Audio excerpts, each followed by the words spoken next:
How's it going, everybody?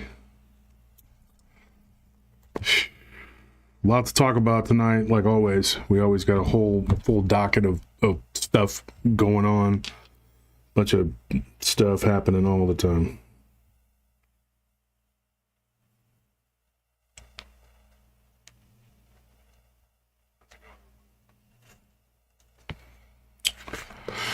Okay, so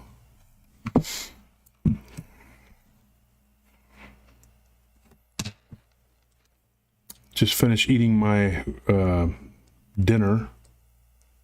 I had a dinner at a place. We didn't have it there. We got it to go, but it's called Rumaan, Rumaan. It's Mediterranean food. It's located at Lakeline in Austin. It's very good. And Salah, the chef, he does a really good job. And Jenna, who waited on me, and all the people that work there are really good people. They're always very, very gracious, very nice, good people. I had an incident 2 or 3 weeks back with somebody who was illegally filming them and filming me, and I got upset. And I said some things, nothing, incriminating or too bad, but I went off on those people that were filming, and they made a TikTok video out of it. And they put me on YouTube, but I believe they took it down. I just walked up, and Hamuda, one of the kids that works there, he's a 17-year-old kid, young kid, good guy, waits on us sometimes when we're there.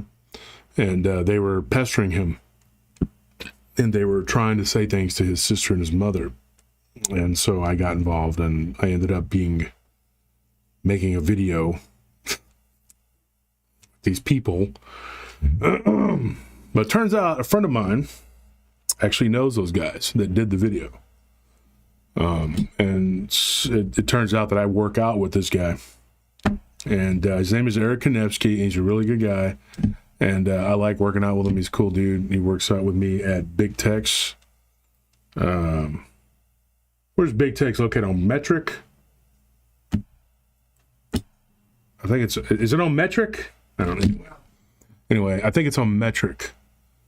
Is the name of the road. And Big Tex, and then right next door is owned by a guy named Greg, and then next door is Jeff, and he owns the Black Sheep Boxing, and they're right next door to each other. And so they kind of do business together. The Black Sheep Boxing is where Anthony trains pretty regularly, and I lift weights at Big Tech. Sometimes Anthony lifts weights at Big Tech. Sometimes I go to Black Sheep, whatever, blah, blah, blah. Anyways, Eric is a good guy. He has a YouTube channel. He had a really large YouTube channel at one time, and it got taken down. And I'm going to bring him on the show, and he's going to talk a little bit about that. He doesn't do paranormal, but he does something that I think it's really funny. I like his show, and so I watch it with my wife sometimes, and we crack up. I mean, it is really hilarious. And what he does takes a lot of sand, but it's funny. He's known as the Russian Gangster. So anyway, Eric Garcia, thank you for that donation. I appreciate it. We're getting closer to the conference, folks. We need to be ready for this conference. I'm going to bring on a guy after I get off with Eric. I'm going to bring on a guy named Daniel Jones, who's going to come on and talk about the Aurora alien incident here in Texas that happened years ago. He's done a lot of research on it, and I met him at the Mineola Bigfoot conference, and he's actually going to be in attendance helping us with the sound and whatever at the Dogman conference. So he's going to come on, he's going to talk today, and it's going to be really interesting. I think you guys are going to really like it.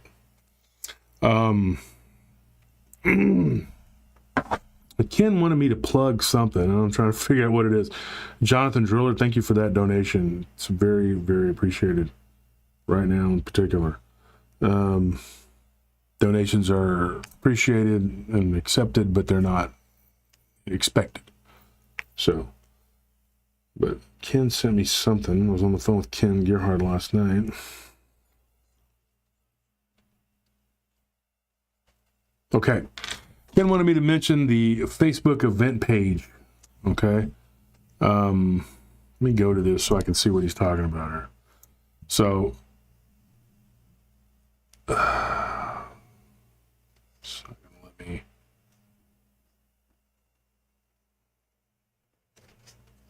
me pull it up so I can show you what I'm talking about, folks. Oh, my eyes. Let's see.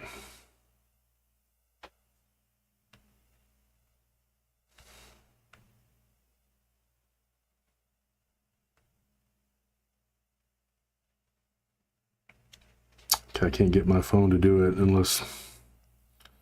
That's great. Bear with me for a second, folks.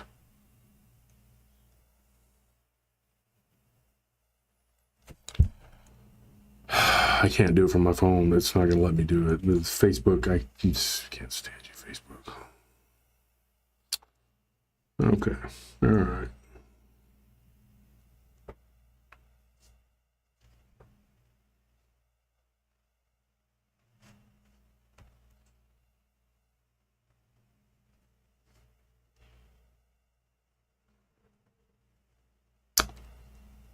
Anyway, it's Paranormal Round Table presents Dogman Cryptid Conference. It's the event planner page.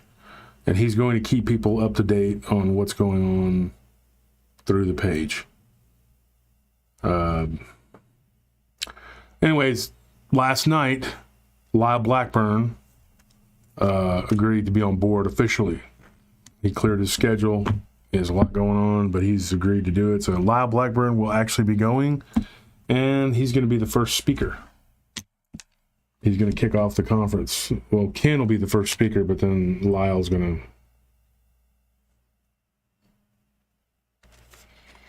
So he'll be the first speaker. And so we have him, we have Nick Redfern, we have David Weatherly, we have Barton Nunley, which I spoke to him last night too, and then Ken and me. And then you got Steve Stockton, Josh Nonocchio, Ronald Murphy, sorry. And you have, there's so many people involved. Kenny Irish, Elijah Henderson, Jody Cook, Nick Valente, Bettina Moss, a bunch of people, bunch of speakers, bunch of people are going to be there. It's nothing like it has ever been done. And I don't think it'll ever be duplicated like this.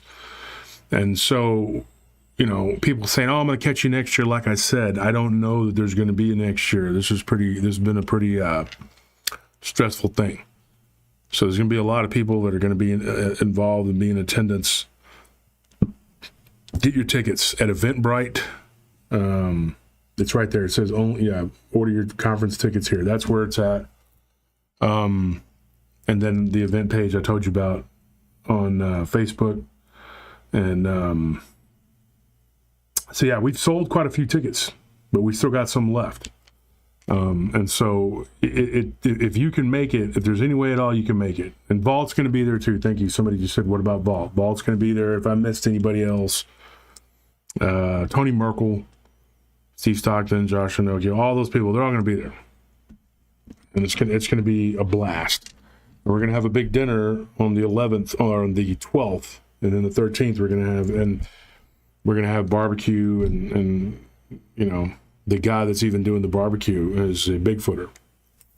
So he's a good friend of mine, Trey Felton, one of the best brisket and sausage guys in Central Texas, and there's a lot of them. But I think he does one of the best. I started working with him a few years ago, and he provided a lot of catering, a lot of food and things for what, you know, over the last few years. I've been working with him. And just kind of started going to him exclusively for my meat and everything else. So Thorndale Meat, they're going to be there making barbecue. So we hope you can make it out. If you can't, I understand. I'll just hate you. I'm pre-hating you right now. Just be ready for the hate. Look at this. I wish I could come.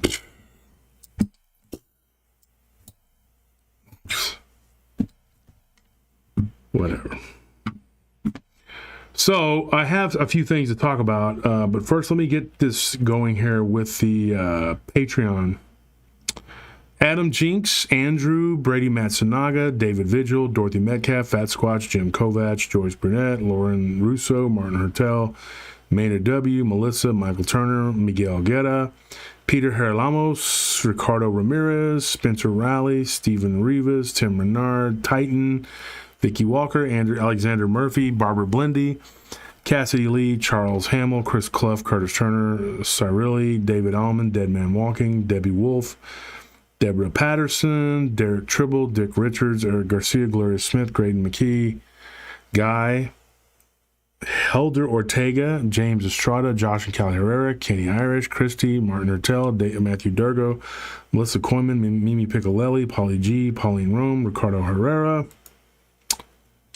Shonda Hardinger, Sonia Girding, Stephen Bates, Stephen Hall, Super Hornet 1, Taylor Alexandra Oric, Terry Fusler, Tim Lewis, Vulcan Death Grip, Extreme Reality Check. So last night I was on the phone with Barton and we were talking, and somebody had mentioned that I don't go out on location and boots on the ground or whatever the hell people do. Okay. I have never made any bones about that. So, you know, people can bag on me and say things behind my back all they want. I really don't care. The bottom line is, I do it on occasion. I have gone to multiple locations and interviewed people in person.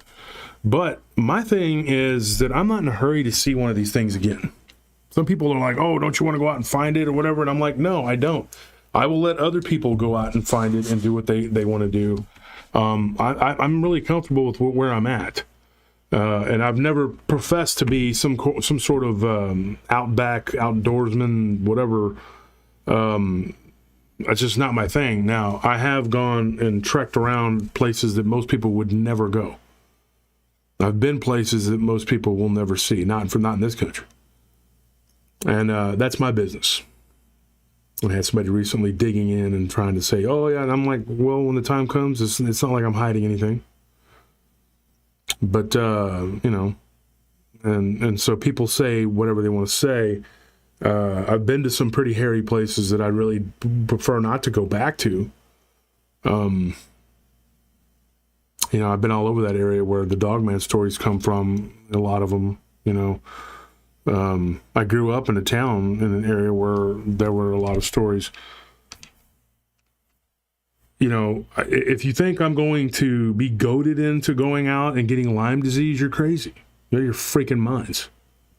If you want to do that, you know, that's on you, bro. It's all you. But like I told Barton last night, I was like, and Barton's defended me. You know, he told him, he was like, he's never made any bones about it, and I haven't. I don't want to go out into the bush and tromp around looking for what may or may not be a physical thing. That's it. I mean, period. I mean, you know, people give me their stories. You tell me where I have the time for this. Between doing the show, which takes up an inordinately large amount of time. If you're going to do a podcast, you're going to do it right, and you're going to do a live stream and all that, and you're going to do it right. And you can do one.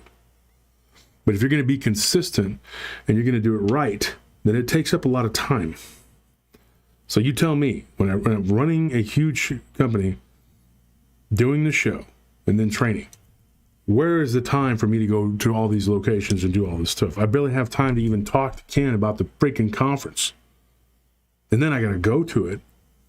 So that kind of stuff right there just really irks me, because like people keep saying all that about this boots on the ground.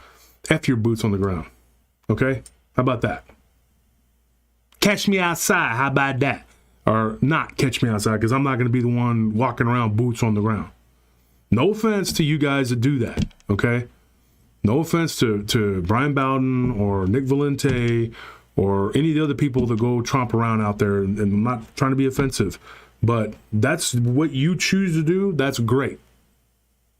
And they're not the ones saying it. It's these other people that are saying it and comparing me to those people that do that.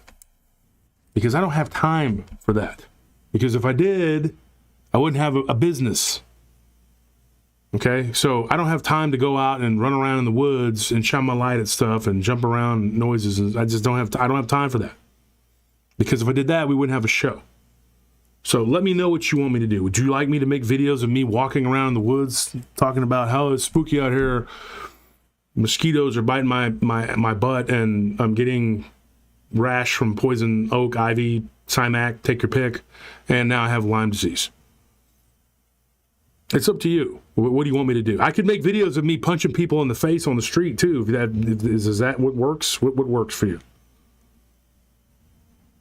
Okay, I don't know, but I'm getting really tired of hearing about boots on the ground. Boots on the ground, really? Like you're at war or something, dude. You're tromping around the woods, filming yourself. Okay, who cares? Somebody's got to report, do this stuff. You know, I don't have time for that. And somebody told me the other day, yo, you're scared of Dogman. No shit. Sorry for the language. Yeah, absolutely, I am. I don't want to be out there with it. It's also called being smart.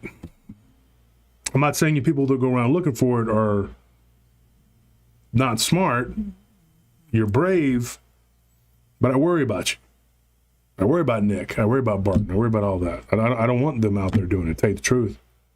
Because I care about them. And I know what's out there. I don't need to go out and see it. They've seen stuff. That's what's even crazier. Is like they've seen stuff. Some of these people haven't seen it, so they're out there like, I'm going to go find it. I'm looking for it. Let me put my safari hat on and go ahead. Go ahead. I'll be back here waving, hey, hope you don't get eaten. I'm very proud of you. It's very nice. But that's not me. You know, I have enough problems dealing with these people in the city. And don't think I'm some city slicker either, because the first 15 years of my life, I was raised in the sticks out in the country. And then, culture shock. Welcome to the barrio. Welcome to throwing chingazos. So that's what my life was. And you have to be tough. But I don't define tough by going out in the woods and trying to get eaten by Bigfoot or Sasquatch or Mothman or Jersey Devil or any of them other creatures. And somebody said, oh, there's a lot of people telling stories. Yeah, some that are good at it, like Steve Stockton, Josh, me, Tony, you know, and then some that aren't. And there's other guys that are really good at what they do, and they're underrated, like Jason Bland. He's great. I love Jason. I love his show. But let's be honest here, you know. I like Dark Waters. We've been friends for a long time. But I don't want to go out into the woods. People are now saying when they go to the conference in the OBL that they will go out into the woods and they're going to go out and look for the beast of the OBL. Go ahead. But I can tell you right now, it's not on my to-do list. If Barton decides that he wants me to tag along, I can go. But I don't want to walk out into the bush. I'm a very large mammal, and I don't need ticks clinging to me. I don't need chiggers, and I don't want to get body lice and whatever the heck else could possibly be out there. Because it sounds good on paper. Boots on the ground, whatever, blah, blah, blah. And there's only some people that are good at it. Like my friend David Weatherly said, just because you can doesn't mean you should. And there's some people that do it, like Nick Valenti. I think he does a very good job. I think Barton's very good at it. I think Lyle Blackburn's very good. They're experienced and they know what to expect, and they've traveled and gone to all these different places and all this stuff. But that's not me. You know, I had a chance to go down and with Dana Holyfield down to and look for the Honey Island swamp monster. And I was just like, I'll stay back at the hotel. It's not my thing. But even on the road, I have to be able to do the show. I can't just take weeks off because this show needs to grow. And growth takes one thing in particular, consistency. All you people out there who are making shows and who are like, I've had a few of you recently mention, you just message me. I'm not going to put anybody on blast. But they're like, oh, my show's not taking off. My show's not doing good. My show's not. That's because you don't do it. You can't just get a wild hair one day and go, oh, I'm going to do a show this week. Yeah, okay. And then the next week you don't do anything. And then the next week you don't do anything. And there's always some excuse. A million excuses. And it's not just one person doing this. There's a few of them. And I've noticed that over and over again. The lack of consistency is a major problem. If you're not consistent with anything, like Anthony, he trains. If he doesn't go and his reflexes get slow, you can't be fast. And you know, if you're not training, you can't be prepared for something if you're not training. The guys over there are like, yeah, I want to beat up everybody in the world. Well, you could start by having just a little bit of discipline and showing up when your coach asks you to go. Buddy of mine who coaches MMA, he coaches Muay Thai here in Austin at a Cooper's MMA. And I'm not going to mention anybody in particular, but my buddy, he was talking the other day about somebody who he's training, and the kid doesn't want to show up. He's got all the talent in the world, but he's not showing up. He doesn't feel like he needs to show up for certain classes, and he's going to go in when he wants to go in. But he thinks he's going to be a pro. Well, that sounds really good. Congratulations, you can go and watch people be pros, but you yourself, sir, are not going to be a pro because you can't even be bothered to get up and go to practice when your coach asks you to. I wouldn't even waste my time with you. A student like that, just write them off. Go. I don't have time for you. Get out of here. You're wasting my time and everybody else's time, and you could be the best in the world, you know. And until that person decides that they're ready to be serious and get the lead out of their butt, they're not going to achieve anything. And then one day they'll eventually get that, and they'll go to a different coach and be like, yeah, I'm just glad I met Coach Fontaine over here, you know, because he really put me on the path. And you're sitting there looking at this smug person going like, no, you just finally decided to listen to somebody, and other people had already rejected you and your bad behavior. Because athletes, a lot of them are spoiled. They're little turds. And now it's become to where everybody thinks that they're an athlete. Everybody thinks that they're a superstar. Everybody thinks they're a rapper. Go F yourself, dude. You're a rapper. Yeah, I'm just working on my rap career, you know, like I hear that like all the time. There's a handful of people who could probably pull it off, could do it. In fact, Barton's son is doing music, and I listened to it the other day, and he sounds good. Like, he's actually good. I'm not saying that because me and Barton are friends. If your son didn't sound good, I'd be like, tell him to find a job baling hay. But he's actually good. And I'm not one to mix words, and I don't kiss up to people and go, oh, yeah, it's so good. It's all. There's good and not good, like I've said before, and some things are just not good. And some things are good. And then you have situations with people where they're good in their own mind, and you can't convince them that they're not. You can't tell them that they can't sing. You can't convince them. Or they think they're a good fighter, and you can't convince them that they're not. And they'll go through 10 different coaches before they figure out that they aren't cut out. Because how many people need to tell you suck? Big John. Aliens, huh? What's this guy talking about? Where's the aliens at? If you would have been here earlier, Big John, you would have heard what I said. Later on, I'm going to have someone come on. Right now, I'm about to make a phone call. I'm going to talk to someone. After that, there's a guy that's going to come on. We're going to talk about the Aurora incident, but I'm letting the chat fill up. Okay, Big John. Sounds like the left. I don't know what you're talking about, Big John. What are you talking about, Big John? Give it to me, Big John.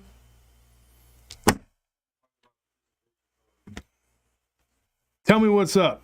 Participation trophies that we're talking about?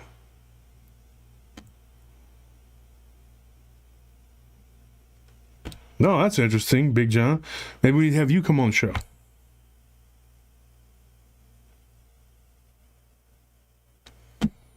Hey, John King, I see you in there. I am involved in a lot of groups on Facebook. One in particular, Paranormal Round Table. That's the main group that, it's my group. We, according to the statistics on Facebook, accepted 310 in 20 days. We accepted 300, I believe it was 20 days, something like that. We accepted 310 newbies. Yet, the needle didn't move. We're still at 7.8. Which, if you go and count, you can look, you can see there's about 8,100 something people in there, but we're still at 7.8. Because they're so fun to deal with. Oh, I get it. I get what he was saying. I'm going to tell you a quick story. This is creepy, okay? And I want to throw this one out there. If people make it late, that's on them. They're going to have to go back and listen. This is creepy. I've talked about this time. This happened in Kyle, Texas. It's not far from Austin. It's kind of like a suburb. It's right. There's Austin, then Buda, then Kyle. And I got a story from somebody who we had met.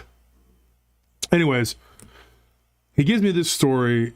His wife's son, or not his fiance's son, so it's not his stepson yet, had a imaginary friend. Okay, this is the ghost story I'm gonna tell you. The thing that got me about this story was the creep factor. I mean, it was like, oh my gosh. This person's they lived out in the country on the other side of Dripping Springs. They don't live there anymore. They moved in together, but they lived out in near Dripping Springs, and he had an imaginary friend. And he would talk about this imaginary friend quite often, and he called him Green. And his mom was all like, okay, why Green? Green, And when he got older, he explained to her that Green was because it had green eyes. John Villafranco, thank you for that donation. Well, Green was pretty real. And the younger sibling was sort of like pestering him one day when he was about 9, I think, and the younger sibling was 6. I think they were 3 years apart, so 6 years old. And she pulled his hair while he was playing a video game. He looked over, and his little sister goes flying into the wall. This happened in front of a babysitter. Her hair was pulled. The babysitter hears a rattling, hissing sound. Scared her so bad that she literally ran out of the house, went outside, got on her cell phone and called and said, you need to come and get somebody I'm going to sit out here in the parking lot with the kids. This child had grown to be used to Greenie, whatever. And what started out, it was like a fog. That's what he described it as, a fog. It was like a black fog that would roll into his room and never really took shape of like a person, but it would just kind of lift up into like a pillar, and you could see 2 green dots that I suspect were the eyes of this creature or entity. And this thing would sometimes be really nice, be really kind to him in the beginning, like tuck him into bed, and would talk to him, but he couldn't understand it unless it got really close to him. And he said he was afraid of it at first, but it was nice to him, and it just said he wanted to play and be friends, and that this thing could take a form enough to move objects around, like toys and things. He had a little teddy bear looking clock thing or whatever. I saw a picture of like a bear or something. And this thing would wake him up in the middle of the night, and get this, it was always at 3 a.m. The alarm would go off when Greenie wanted to play. So he started having problems in school. Kid's tired. Okay?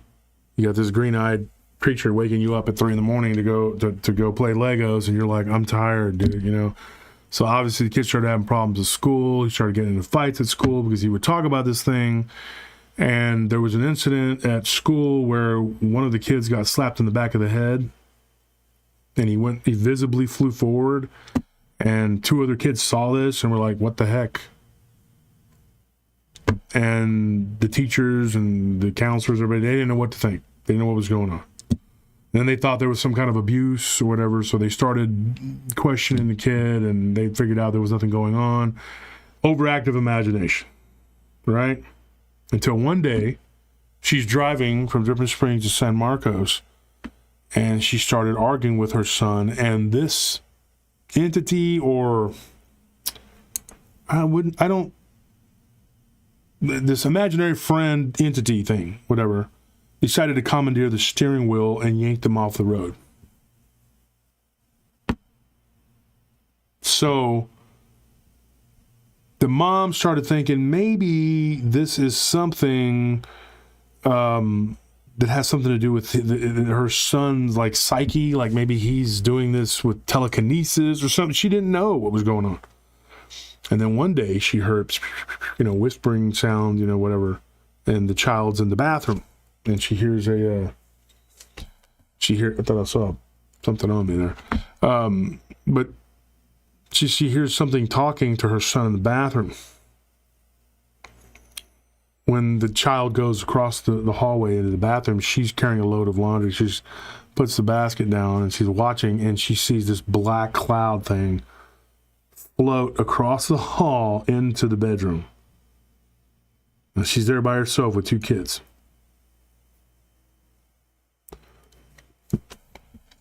That's when she got freaked out. And then she was downstairs one day and she heard, running back and forth. These are little children.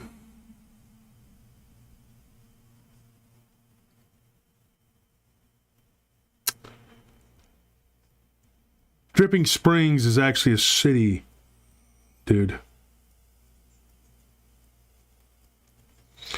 Anyways, this happened outside of there. But anyway, she hears this noise, like somebody running, like loud feet, whatever. She knew that this was not her children. Her children were small at that time. So she goes upstairs and she sees this thing at the top she goes to go up the stairs and she sees this thing at the top of the stairs. Like a black mass, and she sees 2 green eyes. And then that's when she realized this thing is real. And it is an independent entity. It's independent of the child. As he got older, this thing became more attached to him, to where by the time he was a teenager, he had a girlfriend who had an aunt who could see attachments. So one day they were playing cards, whatever, and her family was Hispanic. They were Mexican American, and he was over there, and they were playing loteria, like they were playing cards and loteria and whatever. So when they were playing, she tells him, she's like, I'm a curandera, and he's like, what is that? She's like, I'm a healer. And she's like, and I can heal you. And he's like, heal me from what? She goes, you know what? And he tells her, kind of coy about it, no, what are you talking about? She's like, you have something that follows you around. And sometimes it's around you. And she started explaining it to him, and he was like, yes, you're right. Sometimes I feel like I can't breathe. Sometimes it feels like it's choking, like I'm suffocating. And she says, yeah, because this thing is literally sucking your life force. That's why you sleep 10 hours a day. I think at this time he was like 14 or 15, something like that. And so she helped to remove this attachment. But whenever this thing came off of him, literally shattered like 3 or 4 pictures on the wall. That's how bad it was. But it was just the way they described it, like he was outside playing one day and at his dad's house, because they were separated, And the dad saw this black mass following him in the backyard and went out there and thought it was some kind of barbecue smoke or something. You know what it was? But that's pretty creepy. I mean, I just thought, I don't know what I would do, you know? And then this thing had started telling him things like, you know, if you ever try to, you know, leave me, then I'll kill you, and, you know, whatever. And one time they were in a shed playing, and he went to play hide and seek, and this thing scared him because it began to choke him because it wanted his attention. But anyway, that's a very creepy story. You know, crazy.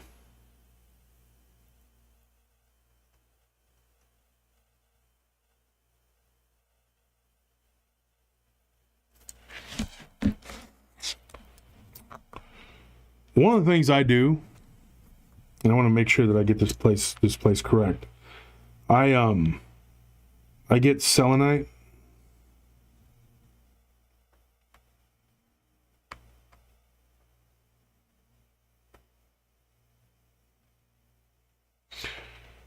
I'm having a hard time remembering that. What is the name of the place that's owned by the Kurdish people that at the mall? I can't remember the name of the place. I think you just Mosaic something. What is it?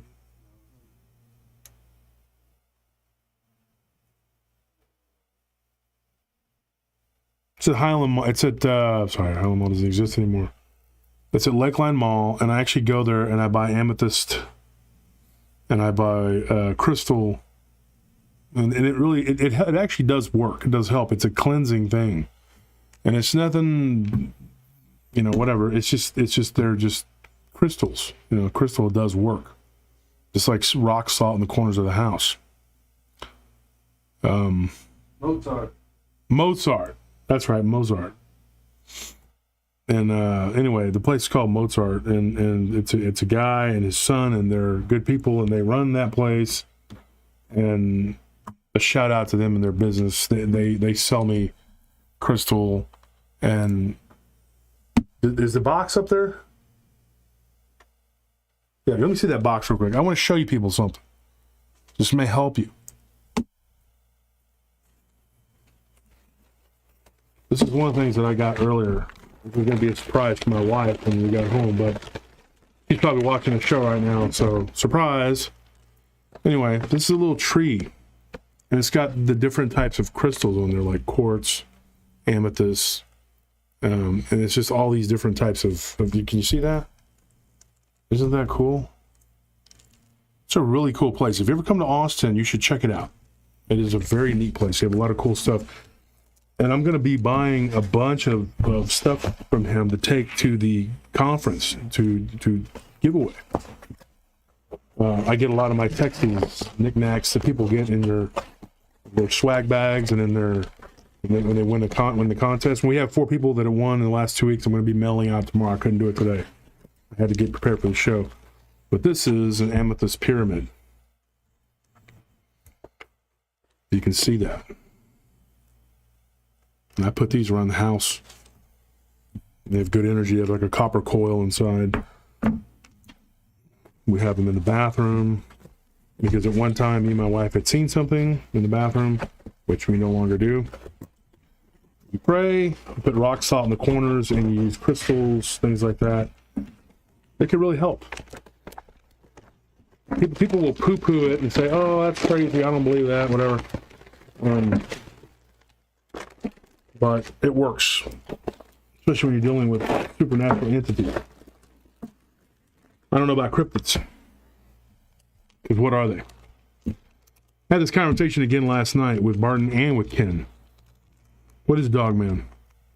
Is it a supernatural entity? Is it a cryptid? What is it? I got one for you, though. Consider this one.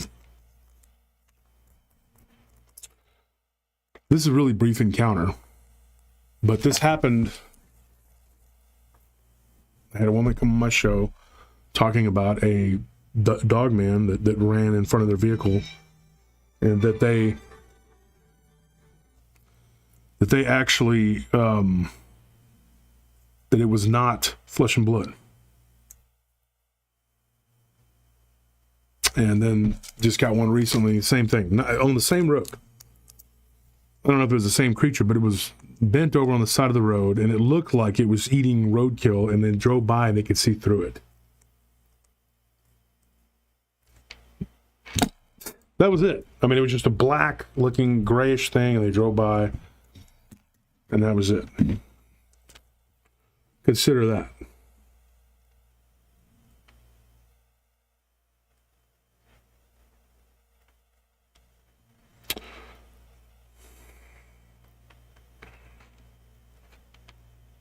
So let me call my first guest. We'll switch up gears for a minute, and then we'll get back on track. But we're gonna talk because a lot of you people enjoy comedy. Let me make sure I can do this.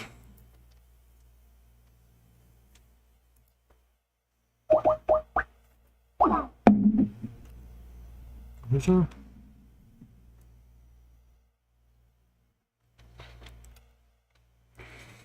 Wow.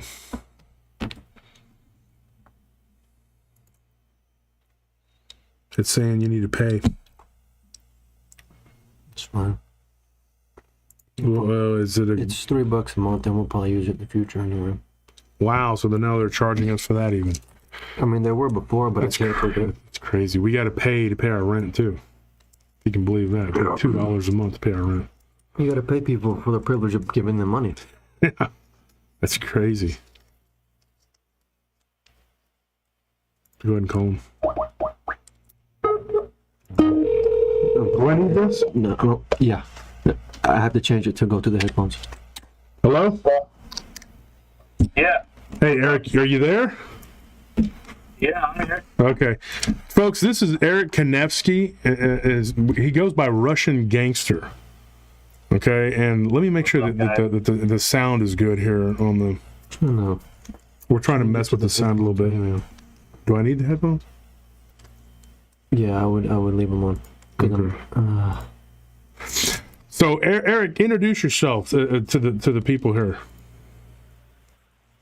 So, yeah, I'm Eric Kanepski. I met Josh at the gym recently, and I've been doing YouTube for since 2008.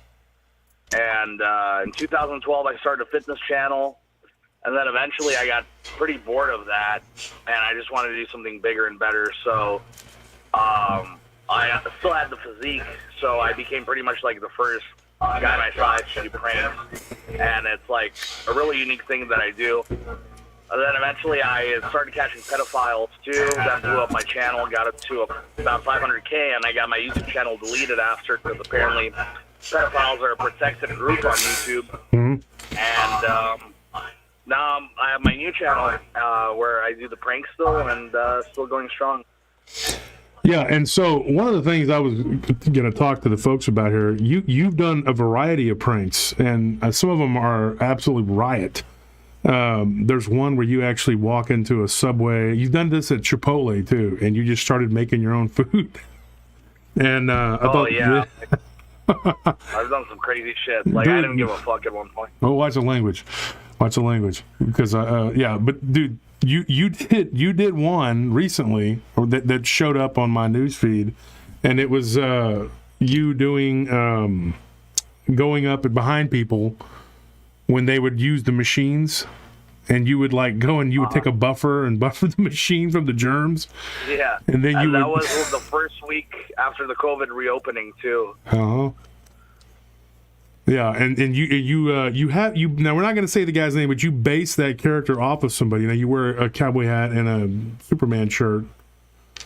And yeah, and so then you go in there, and I watched you on these, but before I ever met you, you know, and I recognized you at the gym. I was like, oh, you look familiar, and you're like, we started talking, and you actually, the first time I met you, I didn't know who you were until then I saw you on YouTube, whatever, and I said, oh, this is, you know. And I actually got into it with a couple of your buddies at the mall. We didn't know that they were your friends or whatever. And well, not a couple of them, but one of them. And, you know, and you had done a prank with him. And then Anthony goes, "Oh, that's one of Russian Gangster's friends." And so you do a lot of different pranks, and one of them, like I said, you have a character that you do that's hilarious, and he tries to break up fights. And, oh yeah, the one based on the real person. Yeah. Yeah, and so what he does is he goes up to these people at like MMA matches and pro wrestling matches, and Eric is a very big guy. He's very built, and he walks up to these people and he literally just goes into the middle of the ring and tells people to stop fighting, and tells them, yeah, like I think there's a real conflict going on. Like I don't know what MMA or wrestling is. Mm-hmm. And people are forced to deal with you. They're like, okay, why is this guy, trying to stop us from boxing or trying to stop us from fighting? And then they have to deal with it, and it's really funny. And your channel, what's it called on YouTube?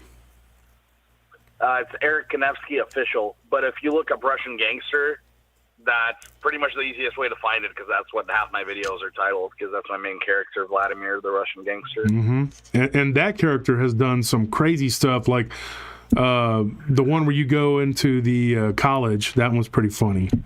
And oh, yeah. You start where I was the professor? You started, yeah. So this guy goes into the college and he starts teaching the class. Then when the actual professor comes, then wackiness ensues, and then there has to be all this rigmarole. And then there was another one where you went into a college class, and you literally set up like a blender, and you started making like a protein shake. And I just watched that one the other day with my wife, and we were cracking up, dude.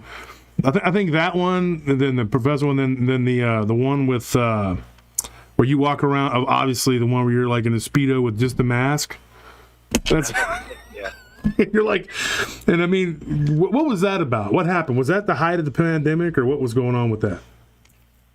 Yeah, that's when everybody pretty much just started enforcing masks, and I was getting pretty sick of it already. Like, I thought it would be over soon. I'm like, this has to be a joke, so I made a joke out of it. I decided most stores had signs that only said, like, you can't enter without a mask, so I would enter wearing a mask, but nothing else, just a thong. And whenever they would confront me about not wearing any clothes, I'd be like, well, I'm wearing a mask. I'm still protecting everything. What's the problem? I'm wearing a mask. And then you had a friend of yours the other day. I don't know the young man's name, but he's hilarious too. He goes into the gym. I kid you not, folks. This is hilarious, dude. And he just takes off all of his clothes down to his underwear and starts doing loud deadlifts. He just starts doing loud deadlifts, like picking up with the weight and just dropping it on the ground. So everybody in there is looking back, and this is a big guy. I mean, nobody's saying anything. It's pretty funny, dude. And then the ones where you go around and you literally, this one guy, I felt sorry for him actually. He was so gullible. He was on the exercise bike. I'm not going to give the whole prank away because you go and watch the video, but Eric goes up to him wearing his goofy Superman shirt and his cowboy hat, and he just starts spraying the machine and buffering it and telling the guy he can't have the water bottle. And you're like, where's this from? Is this from Costco or Ralph's? That's like, yeah. He goes, well, we can't have their germs coming in here because this is going to cause the virus to spread. And the guy's like, oh no, I'm sorry. So he just gives you his stuff. And then he starts giving you all of his stuff, and I'm going like, what in the heck is wrong with these people? I mean, it's freaking, but it's hilarious. Yeah, like once he gave me the first thing, I'm like, when is it going to end? So I just kept it going. I think the phone is where he drew the line. He's like, do you actually work here? Because everybody was so used to conform, that anybody could just go up and say and do whatever. I mean, and it was hilarious. And then you had one recently. Okay, I got to say, I actually commented on this one. That guy had to be a total NPC. Because, like, you got up on, you had the plunger, and like you got up on the step ladder, and you had it in his face, and he's just like this, like staring straight ahead, not looking. And I'm like, what is wrong with this man? Like, dude. So there's a long backstory there because I've actually been messing with that store for over 9 years now. So I've messed with his dad and his uncle for like many, many years. So now it's him. Like, they would give me crazy reactions. Like, one of them punched my camera guy in the stomach one time. Oh, man. And it was insane. But, like, this guy, he just, I guess he realizes that I'm going for a reaction. Oh, so that's what it is. But the no reaction, I don't know why it's so funny. Just him, like, ignoring me as hard as he can. because then it becomes like you stand up and put the thing, and the guy just stands there straight ahead looking and not moving. Okay, so but you also, this comes with repercussions now. You got in trouble. You got in trouble at Walmart or something. Something happened. You want to talk about that? Yeah, sure. Because the video is going to be released soon. I finally got it back from the police after like 10 months. So we were doing a parody of this other YouTuber who lives in Texas. His name is Jadion. He has about 6 million subscribers now. Mm-hmm. And he did a video where he called a tow truck on toy cars. So I thought it would be funny if I call the police on an action figure at the store, right? So my buddy's holding an action figure, and then I call security. I'm like, because my friends convinced me not to call the cops, like that would be too much. But so I go up to security, and I'm like, look, this guy over there, he's harassing me, and I'm like pointing it out like it's my friend, but actually I'm talking about the action figure. So the people there are like, do you want us to call the police? I'm like, yeah, sure, call the police. And I'm like, you're not gonna help me? Okay, well then I'm gonna go fuck him up. So then I go up to my friend. We start fighting with action figures, and then I don't know what happened. Like, we just went out of control from there. We like did like a fake fight scene, and I threw him into a couple boxes of cupcakes. He threw me onto a pile of vegetables, and it's like the most insane thing you'll ever see. And what's fucked is we could have gotten out of there, but then a fan stopped me outside, and while he was talking to me, the cops pulled up, and they ended up making like a huge deal out of the whole thing. Because I mean, did we vandalize? Yeah, we vandalized, but considering like what Black Lives Matter did the year before that, like what punishment did they get? They try to give us a felony vandalism, 20,000 bail each, a year of probation now, so it's kind of fucked. Watch the language. But yeah, and I know it's hard because we do talk at the gym. We're talking, because me and Eric work out late. We both work out late at night, and we see each other all the time at the gym. And me and you've actually come up with some good ideas for some pranks too. So who knows? I might be doing some work with Eric because it's you got one coming up that we're going to collaborate on. I can't tell anybody because if I do, then it'll give it away. But it's a pretty funny idea, and I think we can pull it off because I do a pretty good Russian accent too. So I can go in there and be like your friend, comrade, and we do a big weightlift champion, whatever. Yeah. And so you got some other stuff you're cooking up too. I was looking at that. I thought that's going to be funny. I'm not going to give it away, but it involves smoking cigarettes and drinking at a place where you probably shouldn't be doing that, but I think it's going to go off pretty well. Right. Yeah. So I'm not going to say anything. But folks, go check out his channel. He's known as the Russian Gangster. And like I said, he had a big channel that got taken down, and like he was saying, which is unfortunate because he was doing a good thing, but apparently, that's frowned upon, but this is the world we live in. Thank you for coming on, though, Eric, and dude, keep doing what you're doing because somebody says I could play Zangief. Actually, Eric looks more like Zangief than me. Eric looks just like Zangief, but it's going to be funny, and then we're going to try and do one, over here at one of the fight gyms or whatever, which I think will be good, and hopefully that'll be a big hit. But let me know because I'm ready to go. I'm ready to be your guy on the one prank. So yeah, absolutely. Can't wait, man, and thank you for having me. Yeah, dude, and it was good talking to you, Eric. I'll see you at the gym, man. I'll be up there tonight doing my legs. So. For sure, yeah, I'm sure I'll see you. Yeah. All right. I'll see you, buddy. Yeah, bye. So that's Eric Kanepski, and I know it's not paranormal, but it is funny, and he's a funny guy, and I've spent a lot of time talking with him, and I've given him some ideas for pranks, and he has got some really funny stuff. Just go check out his channel, and he's all over YouTube, Facebook, whatever. He's all over the place. Russian Gangster. So now we're gonna switch back to the paranormal. I didn't want to take up too much time because I know that's not paranormal, but it is funny, and I do funny stuff on here sometimes. I don't know. I'm told I'm funny. I don't know. Am I? I don't know. Some people say I am, but people be like, "Oh, he's not telling stories. Get out here. Come on." It's just like with a comedian. It's like, "Oh, you're not cracking jokes." Nobody wants to talk to you, man. So, somebody says that you make me afraid to ever come to Texas. Big Evil Pops. Ooh, that's a scary name. Are you a big evil guy? Because it's a good thing that you're scared to come here if you're a big evil guy. I don't want you coming up here. Corn Pop was a bad dude, and he hung around with a bunch of bad boys. So, I'm just saying. All right, so we're gonna call our guest. Let's get him on. Let's see what he has to say. He is a very interesting guy, too. Also, I wanted to promo, Bettina Moss is really close to getting 1,000 people on her channel.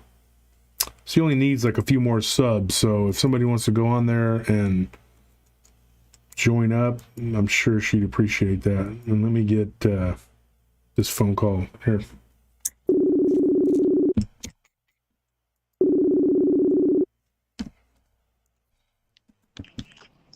Hey, Josh, can you hear me okay? Hey, yeah, I can hear you great, Daniel. How you doing? I'm awesome, man. Just got done with work and getting ready to just jump on in and get started. So good to hear from you, and hope you're doing well. Yeah, I am. How are you? Have you been? Great, man. Busy. I'm trying to get a few research projects cranked out, and just working on this other documentary with my buddy, our good friend Ken Gerhard. We were out in Bluff Creek and the Trinity National Forest last summer looking for giant salamanders. So I'm piecing together our footage from our expedition last summer and I helped and a few fund other that, things. actually. But yeah, man. Yeah, it was great. But just doing good and just trying to keep busy. So yeah, I actually helped fund that because we sold that book. Wait, that wasn't the giant salamander. That was the he looked for giant birds or something out in, I think it was Georgia. I can't remember where he went, but it was on the East Coast. Sorry, where you guys were, it was the West Coast, right? Out there in California, yeah. And let me ask you a quick question about that. I know it's not what we're here to talk about, but how did that go? Like, are you convinced that they exist? Well, I think that if you look at a lot of the reports that had been out, at least at some point, they're a few decades old. And while there are some more recent ones, it's hard to say that even if there were some real sightings of these giant salamanders, if there are any around today. And I'd like to think that there could be. And while we didn't necessarily find any, and that's not a big reveal or anything, but I think that it would be great to know that there could very well still be some giant salamanders somewhere else in the world. We know that there are Chinese and Japanese giant salamanders, and these sightings go back into the 60s and onward. So I'd like to think that there are still some out there. We definitely found some what are called Pacific giant salamanders, which are a little different, but still salamanders. So we did find some. Yeah. And so I met you at the Mineola conference when we were there for the Bigfoot conference with Ken and Lyle and Nick. And so we started talking, you and me. And I remember when I introduced myself to you, you were all like, "Oh my gosh, you're Josh Turner!" And I was like, "Yes, I'm kind of a big deal. Calm down." And I was very, I had to get you to calm down because you were so starstruck. But I'm messing with you, Daniel. I'm messing with you. You were all like, "Who are you?" And I'm like, "Yeah, I'm Josh Turner. I have a show." No, that's not what happened. It was somewhere in the middle. Okay, but anyway, we started talking, and you got some very interesting stuff. You've done a lot of research, and so we had talked at that time, and it took us, this long to get you to come on because I had all kinds of other stuff lined up. But I was waiting because I really am interested in your to hear what you have to say about this. Before we get into that, though, you are going to be at the Dogman conference in August, right? Yeah, I'm glad you brought that up. It's really cool that we had that encounter back in Mineola at the Bigfoot Roadshow, because I had already heard of and had been listening to the Paranormal Round Table, and then to put a name and face to the whole platform was just really cool. So I was honored to be able to finally meet you in person, and all of our buddies were there. So it was a great time, and that's where we really hit it off about the upcoming Dogman and Cryptid conference out in Paris, Tennessee, August 13th. And I'm really looking forward to that. It's going to be a great time, and it's going to be something I think a lot of people will be looking forward to. What do you think? Oh yeah, and I think it's going to be very unique. I think it's going to be very unique. I don't think there's going to be. It's going to be. I think it's going to be really fun. I think it's going to do really well. But people keep saying, well, I'll try to catch you next year, and I keep telling people I don't know there's going to be a next year. This could be a one-time thing, and this could be a one and done. I don't know. It may happen again, but you can't depend on that because you never know what's going to happen. I'm a very busy person, and as we all are. And so, Daniel, tell me. You have studied something that has always fascinated me. And I read about this when I was young. Okay, and I'm old. Okay, not a young guy like you, but you studied the Aurora, Texas incident. You want to get into that? Let's get into that. Yeah, I think that whole story, the legend, really is something that people who have listened to or read or watched any of these shows about UFOs or alien encounters have probably known about some part of the story, whether it's the crash into the windmill or the alien grave. I've talked to so many people who say, I've heard of that one. And just like you mentioned, it's been around for a long time, and it's really exciting to be able to share about that story because this is the 125th anniversary this year. And so this is over a century old. It's amazing to think about what was really going on and sort of how this has evolved and adapted into the modern field of ufology, the study of UFOs and alien encounters. And these things that people describe are a really serious thing to some people. And so I'm excited to also be able to share that I've put together a publication that chronicles the event, not just what originally seems to have happened, but also sort of what's gone down throughout history and how it's been embedded in the media and pop culture and all the different ways it's been expressed. I mean, there was even a movie, many documentaries and books and things. So that's what I've been working on as well. And I'm excited to be able to share about that.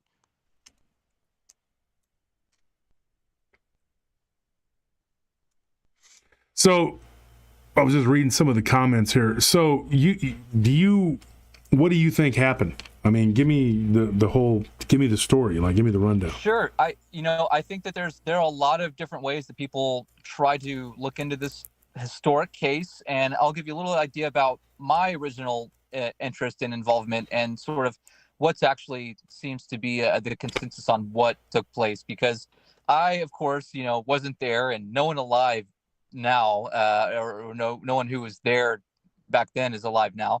But the story has kind of been embedded in news and stories. So I got word of it through a friend of mine, Jim Mars, who he's no longer with us, but he wrote a number of books on many different subjects and was an investigative journalist. And it's a big inspiration as to why I do any of this type of research and stuff now. And so I found out because of similar ideas and books and reading and listening to it on different things that this story actually is not too far from where I live. It took place in a place right here called Aurora, Texas, which is northwest of Fort Worth, about 20 minutes and maybe an hour from Dallas. And the reason anyone knows about it is because of the original story being shared and repeated in the Dallas Morning News back in 1897. And so the story tells about the people there in the town of Aurora bearing witness to a metallic cigar-shaped object coming down from the south, seeming to be in distress, and then crashing into Judge Proctor's windmill and water tower, and there was a terrific explosion, and debris was scattered everywhere. And not only was there this crash or explosion, but when they came to check it all out, they found the remains of some occupant. They found the remains of this body, and the newspaper said that it was determined to not be an inhabitant of this world. And this is also very interesting because this is well before anything really was established as far as the mainstream idea of aliens and UFOs, things like this. So they describe in the newspaper this object crashing, and a body was recovered, and the remains of this body were recovered, brought to the local cemetery, and given a formal Christian burial. This happened on April 17th, 1897, and it's something that kind of stood out in what was referred to as the Great Airship Mystery. And at the time, there were a lot of airship sightings well before the Wright brothers had their flyer, 1903. So something seems to be up in the sky at this point when there shouldn't have been. A lot of the reports sound more like dirigibles or zeppelins, blimp-type objects that were maybe man-made, and maybe that is the case. In some occasions, it could have been secret aero projects that no one really knew about. But the difference and what makes this story stand out is I think that the components of the craft, the crash, the explosion, the debris, the occupant that was found, the remains of the body, and it even talked about how papers were found with the body that contained hieroglyphic writings that they could not decipher, that they thought maybe he was a Martian and that these told of his travels. So it's a pretty fantastic tale, and it's something that has been very disputed, and some people are diehard believers of the case, and some people think it was all a hoax to drive in tourism to a dying town. And there were a lot of other factors, but that's pretty much what was described in the newspapers at the time.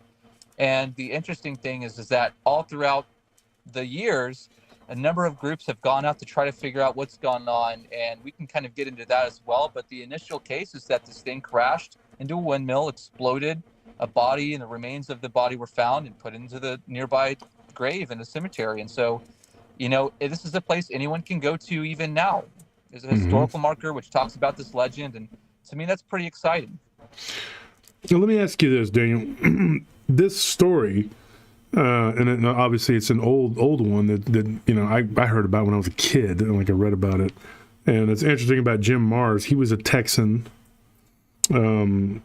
just like Whitley Strieber. He lives in San Antonio. You got all these people from Texas. I mean, Ken, Lyle, me, David Wedley used to live here. Nick Redfern. We all live in Texas. I think Texas is a very weird place. It's got a lot of weird stuff. Would you agree with that? I don't know. What do you think? It's the vortexes. It's the vortexes. That's a good term. Never heard it before. There's something to it. There's a lot of weird stuff going on, but there are a lot of really diverse landscapes. We have it all. We have the ocean, we have the mountains, we have the forest, we have the swamp, we've got the cities, we've got the desert, the plains. And I think that even at the most conventional level, all of those places are home to all kinds of creatures, all kinds of wildlife.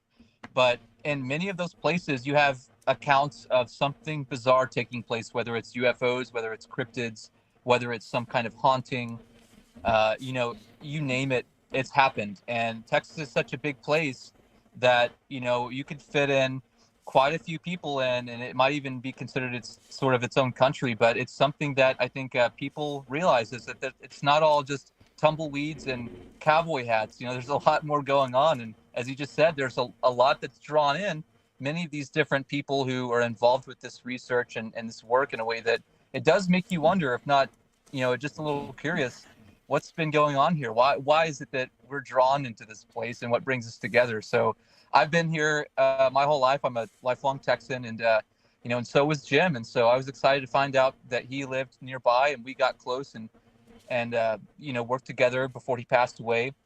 So, and all these other guys too, like you said, they're good friends of mine as well. And it's just it's a great community, and I'm glad that we're all local and we can kind of look into some of these really bizarre cases nearby.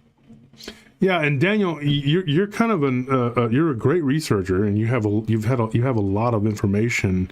I think you're one of the unsung heroes in this field. I think you do a lot, and you're well known, and you're well liked and well respected amongst a lot of the heavy hitters in this field. And that was impressive to me, was how much respect they paid you. And I thought I was honored that you knew who the heck I was, and a lot of the people there did, and I was in shock. I told my wife, I can't believe how many people actually know who I am. I was just there to hang out, with whatever. And so I was really of all the people I met there, you and the guys from Texas Back Porch kind of stick out. And then getting to meet Craig too, Craig Woolheater. He's a pretty good guy. But it was very interesting time we had. It was I guess informative time. And getting to hang out and eat dinner with you and Ryan Edwards and everybody that was there, and Ken and Nick. And one of the things that I was looking forward to when we talked was not just to hearing about this case that you had studied and what you'd done, but also some of the other research you had done, and to get your opinion on a couple things. We're on the subject of Texas. I have a theory. And you being a fellow Texan, you tell me of this, Texas at one time, along with all of the middle of the country, was part of a shallow inland sea going way back. And I think that it did something, but there was so much salt and so much everything that just went down into the ground, like into the earth, that it just sunk down in there. And there's a ton of limestone, and there's a lot of different types of minerals that you get from being at one time being a part of the ocean. And I think that it did something. I think it supercharged the energy here in Texas, which I think laid the groundwork for a lot of this stuff. Now here's the question. This entity that was in the ship, do you think that it could have been, instead of extraterrestrial like some people believe, do you think it could have been like a ultra terrestrial or interdimensional, or do you think it could it have come from under the ground? I mean, the inner Earth, is that a theory that you could? I mean, what do you think? That's a great question, and you pose some pretty interesting concepts about why maybe the location and the features throughout history that make it the way it is could cause some of these really strange things to happen or draw it together. And as far as the being, the entity, whatever it was that was described with this crash, if there was someone there, some kind of person from somewhere, I think any of these different ways that we can try to figure out a working theory is valid. We can posit a lot of these different things. At the time, they were really getting into the notions of other worlds and beings and people upon them.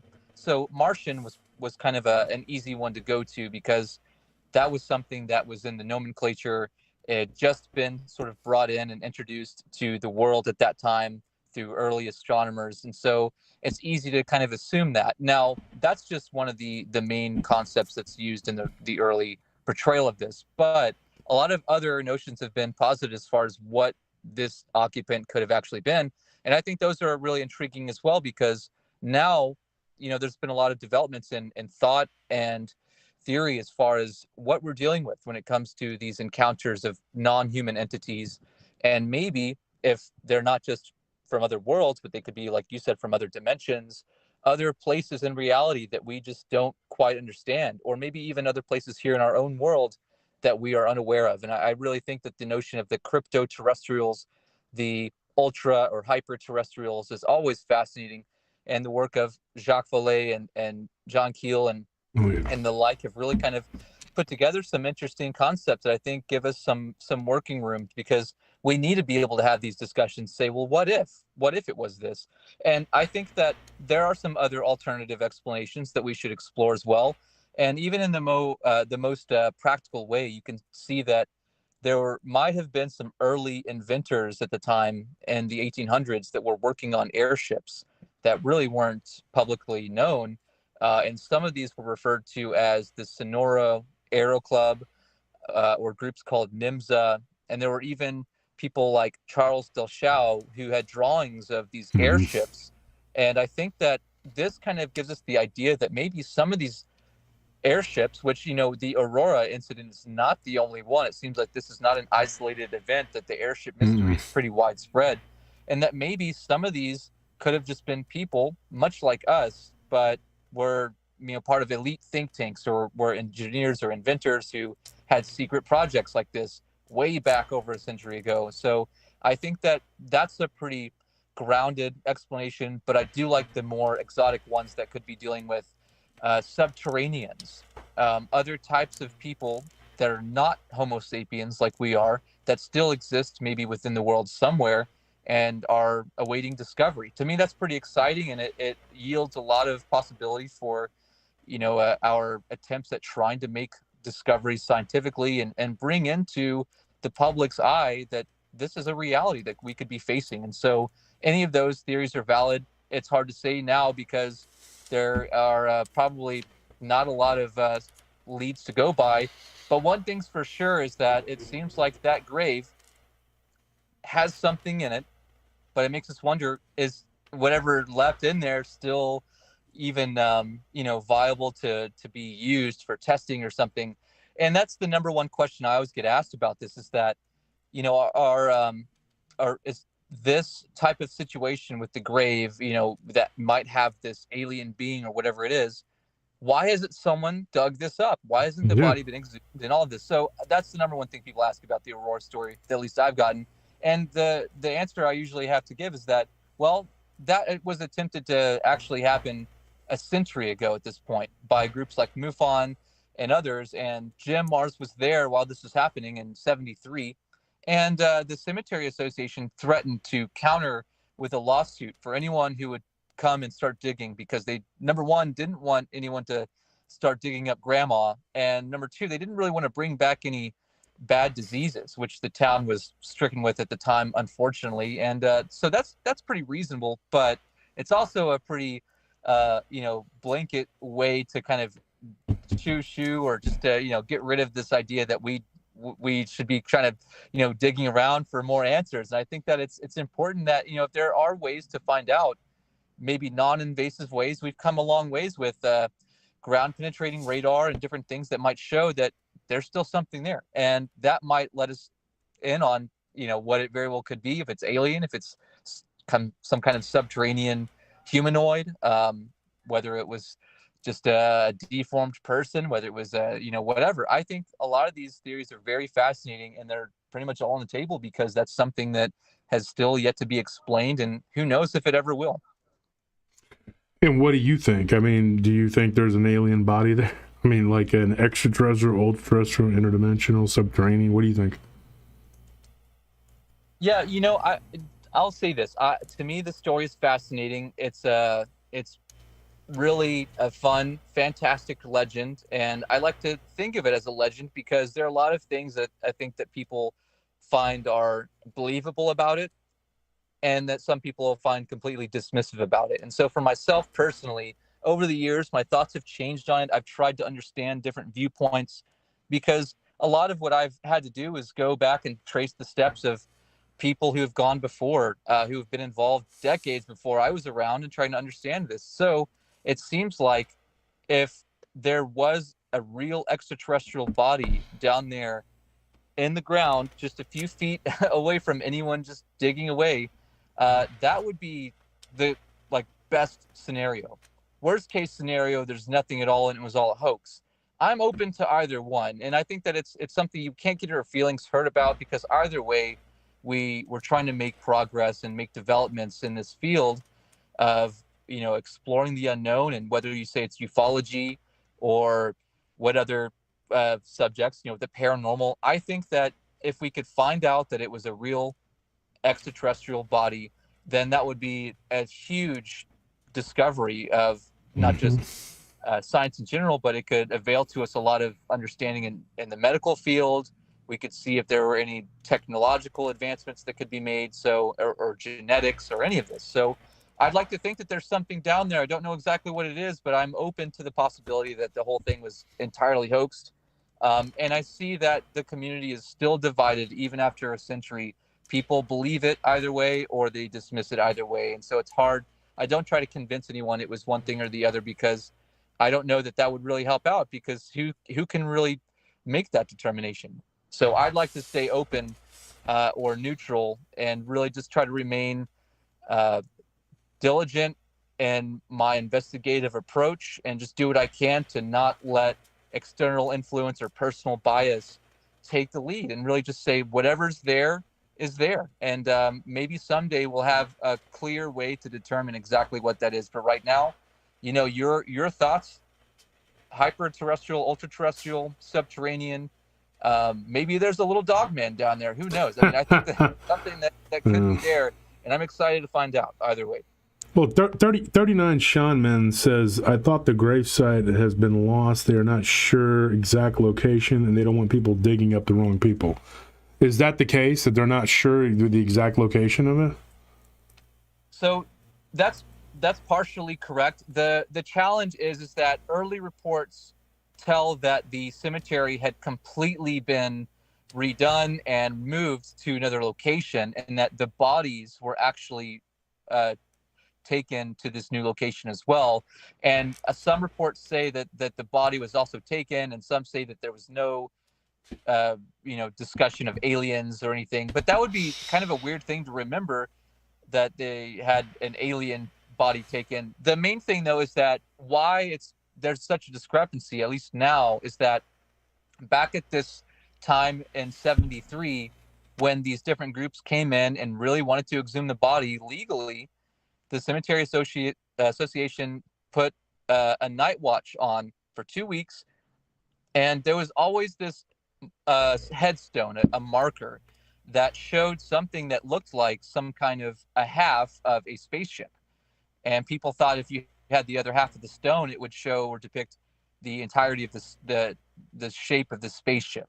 So that was a good indicator for an unmarked, sort of unknown grave. And after that night watch of a few weeks, the cemetery's security, they kept people from going in. But after that was up, the headstone went missing, and there were drill holes into the grave.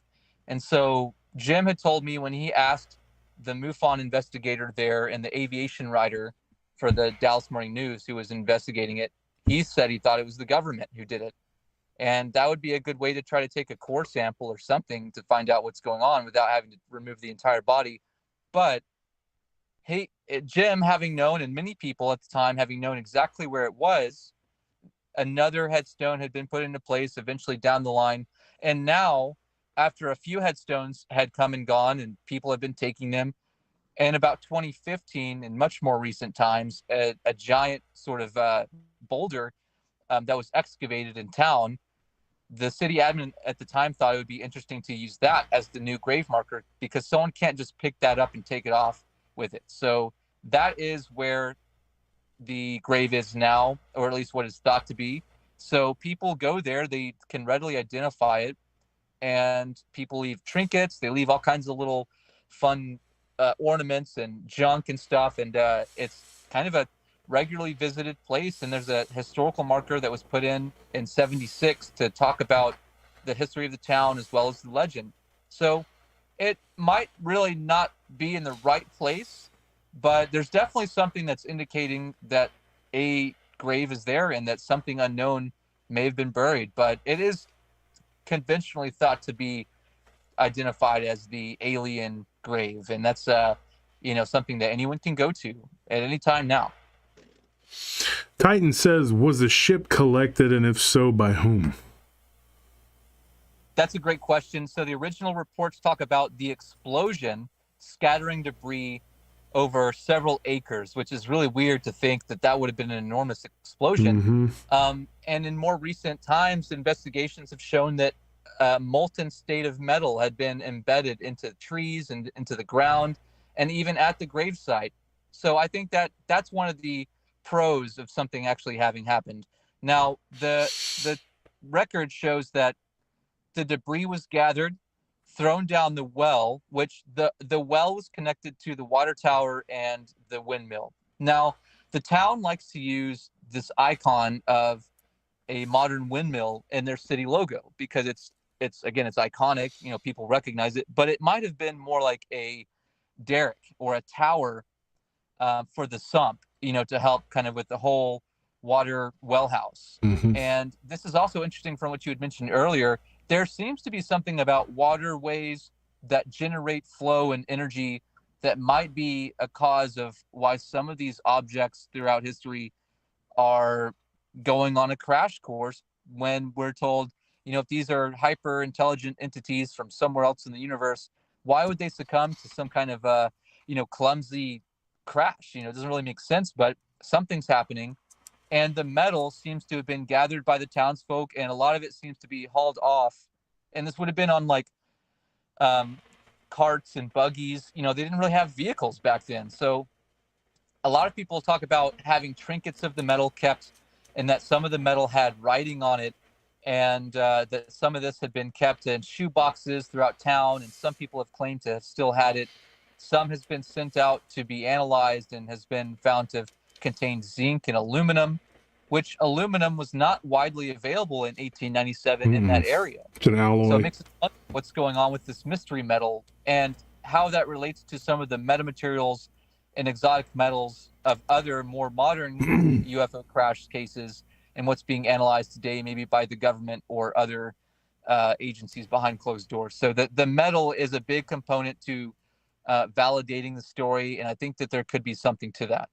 Yeah, and I heard of alloys that were not in existence at that time, that we didn't have any, how do you say it? Like, we were not aware of them as a civilization. And I've heard that before, and that they were different types of metal that you know, and the metal being embedded in the tree. And I read that there was somebody who said that their grandmother, when she passed, had a piece that she had turned into like a necklace. I read that somewhere. It was like, maybe I was Fate mag, one of these books or magazines. I've read so many, and that it was like a weird looking piece of metal. And like, it was just not like anything that you would see, you know, like it was not normal, you know. And I know that I'm a big believer in the inner earth, and I believe that there is that there is actually a lot of water inside the earth too. There's different layers to it, and I'm a big believer that a lot of these places exist. I believe that, like Mount Shasta with the Lemurians. You know, you got Shangri-La, you got all these different cities, Agartha. People say that these places exist. You know, I'm a believer in that. And I think that one of the reasons why there's so many caves, you know, sightings around caves and things like that, like Mammoth Caves in Tennessee, Kentucky, you know, and the caves around here. I think that there's something to that. I think that there's where there's smoke, there's fire, and I just believe that. I've always believed that. And there's certain areas where the natives didn't go, and they had their reasons. There's like a bunch of places, you know, and people don't realize. They think Texas is like a bunch of tumbleweeds and sorrel cactuses. First of all, I want to say this: sorrel doesn't exist in Texas. You know, the cactus that has the arm that looks like, you know, like in the Bugs Bunny cartoons. That's not, and Tex Avery, actually, the guy that drew Bugs Bunny, it's my hometown. He's actually from Texas. So there he is, another Texan there. Yeah. But sorrel is not from Texas. That's not, that's what they think Texas is. It's a big giant desert and blah, blah, blah. That's not the case. Texas is just got so many, like where you're from is the open plains. You know, there's a lot of rolling hills and plains. And then where I'm from, there's a lot of forest. And then to the east, it's the thicket. Here's something interesting, Daniel. We're talking about Texas. The Marfa Lights. Okay, do you know about the Marfa Lights? I'm sure you do. Yeah, you know, I've been there a number of times. I've seen the lights. It's a fascinating phenomenon that anyone can go see at any time. And that's what is amazing about it, is it's not a one-time thing. It's an ongoing phenomenon that has been happening since before you know, cars were there. And, you know, that's also a really interesting part about the Texas history you're talking about. Yeah, and there's a place in the Big Thicket which actually corresponds to the latitude of the Marfa Lights. And I wanted to, let's see if I can find this. I want to make sure I get it right. Saratoga Light. Bragg Road, the Saratoga Light. Saratoga Lights, yeah. And that was interesting. I found that when we were in Mineola together, and I was up there, and I was BSing with Lyle. We had some downtime, and me and Lyle Blackburn were talking, and he was talking to me about the Big Thicket. He was talking about Cato Lake and asking me if I had any stories of actual natives, which I did. And there was one that I had read. Wasn't my story, and nobody gave it to me. It was just one that I had read. But I did have a story about some guys on Cato Lake who had come across some little pygmy-looking people. Not like a whole tribe of them, but like two little people, and they had a little standoff with them, and they, no pun intended, they had a standoff with these little people, and they ran off, they took off, and then that was it. But there was a guy who was actually climbing it's so dense there that even satellite can't penetrate it, and it's considered jungle. It's only 1 or 2 places in the United States that's jungle, that and then in Florida. And the guy was climbing back in the 60s, and me and Lai were talking about it. He climbed a tower, what do you call it, a telephone pole. And these natives came out of the woods, and one of them shot him in the leg with an arrow. And so we started talking about that, and then we started talking about the Big Thicket just in general. And there is a guy that wrote a book, and it's called Into the Big Thicket. And I can't, was it Rob Riggs? I think it was Rob Riggs. I think so, yeah. Yeah, Into the Big Thicket, and I read it years ago. And here's a weird thing. I'll tell you, Daniel. I'll tell you, my audience. When I read that book, I read it way back years ago. And while I was reading it, I was working at a construction site. And I actually saw orbs like this big, like the size of like a volleyball, bouncing around. And I had pictures of these orbs. One was green and one was like blue. And when I took the picture, it turned into like a pillar about this big. And you could see it. Like I had it on my phone from way back, but I ended up putting it all.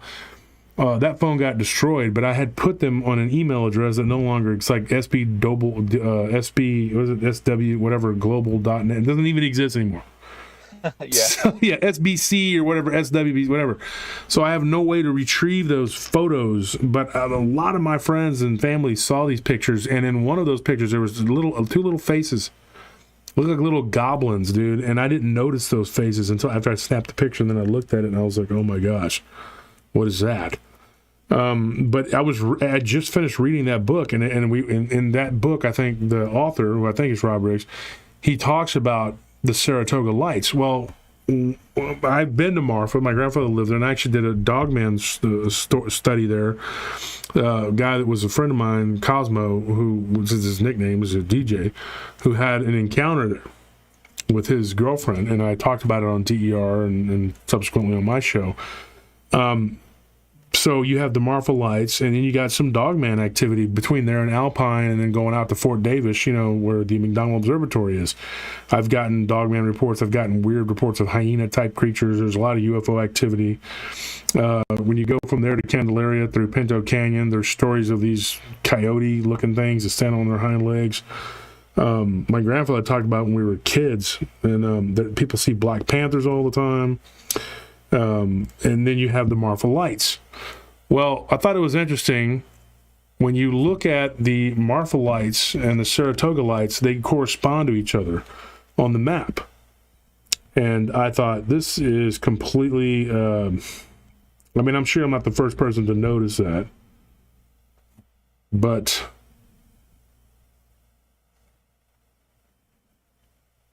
I'm trying to read this real quick.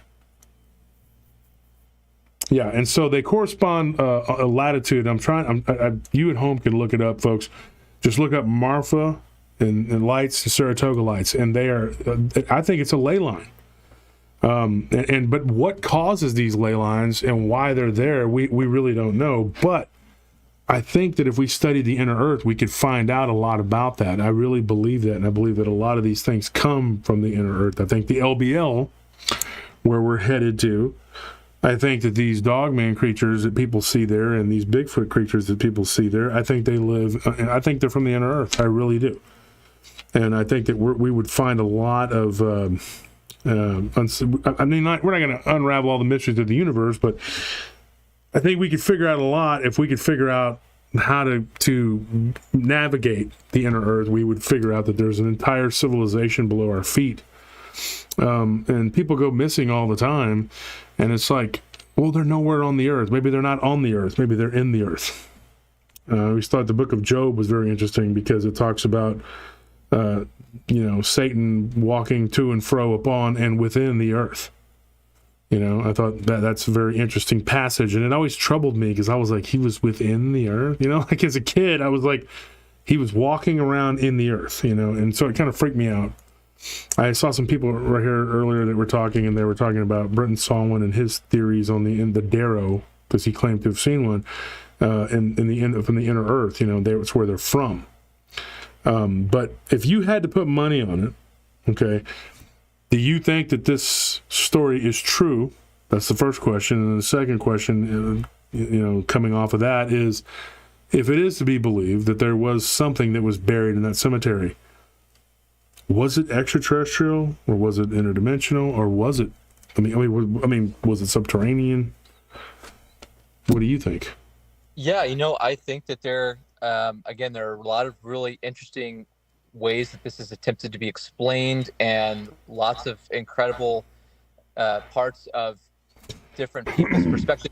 It seems like because of the findings regarding the embedded metals and the alloys that seem out of place, that something did happen. And it's really hard to say if this was an extraterrestrial. The people that were there seem to have said that, but then again, that's taking their word for it. This whole thing wasn't made up.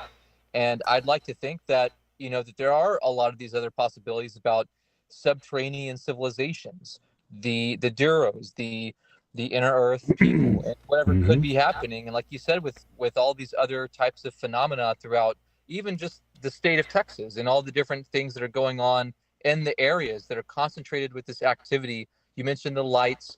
They all seem to stay active in those areas, and it's something that's drawing them there. It could be that some type of energy that was being manipulated by that well and the waterway affected whatever this object was, pulling it into some kind of current of energy or something, and causing it to crash.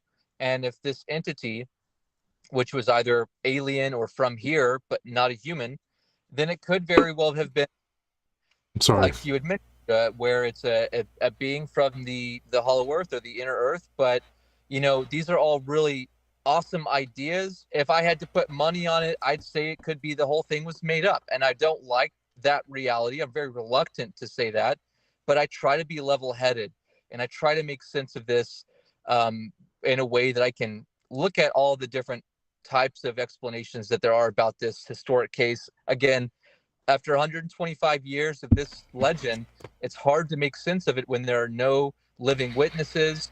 We have second, third, and plus, hand accounts that are really difficult to make sense. So I'd like to think that maybe that if we're dealing with an alien and there's something about its genetics that are different than people's, that something still in there can be sampled and tested and shown that we have a gold mine, so to speak, worth of biological, evidence and whatever it could be that shows that we're not the only type of intelligent people, and that if they could make it here, wherever they're from, that they probably have a lot more going on than we realize, and that it should allow us to, if not anything else, show that there are ways that we can investigate that weren't around back then. And I think that the case is important overall because it has all of the main things that any UFO researcher or even anyone interested in the unexplained ought to be curious of. At the very least, it has an idea of an unknown aerial object crashing, remains of metal, some mystery metal. Not only that, you have the remains of the body, an occupant. And not only that, you have its writing. You have some form of language depicted in this legend. And I think that right there should go down this sort of checklist of things that would make for one of the most amazing instances if it were all true.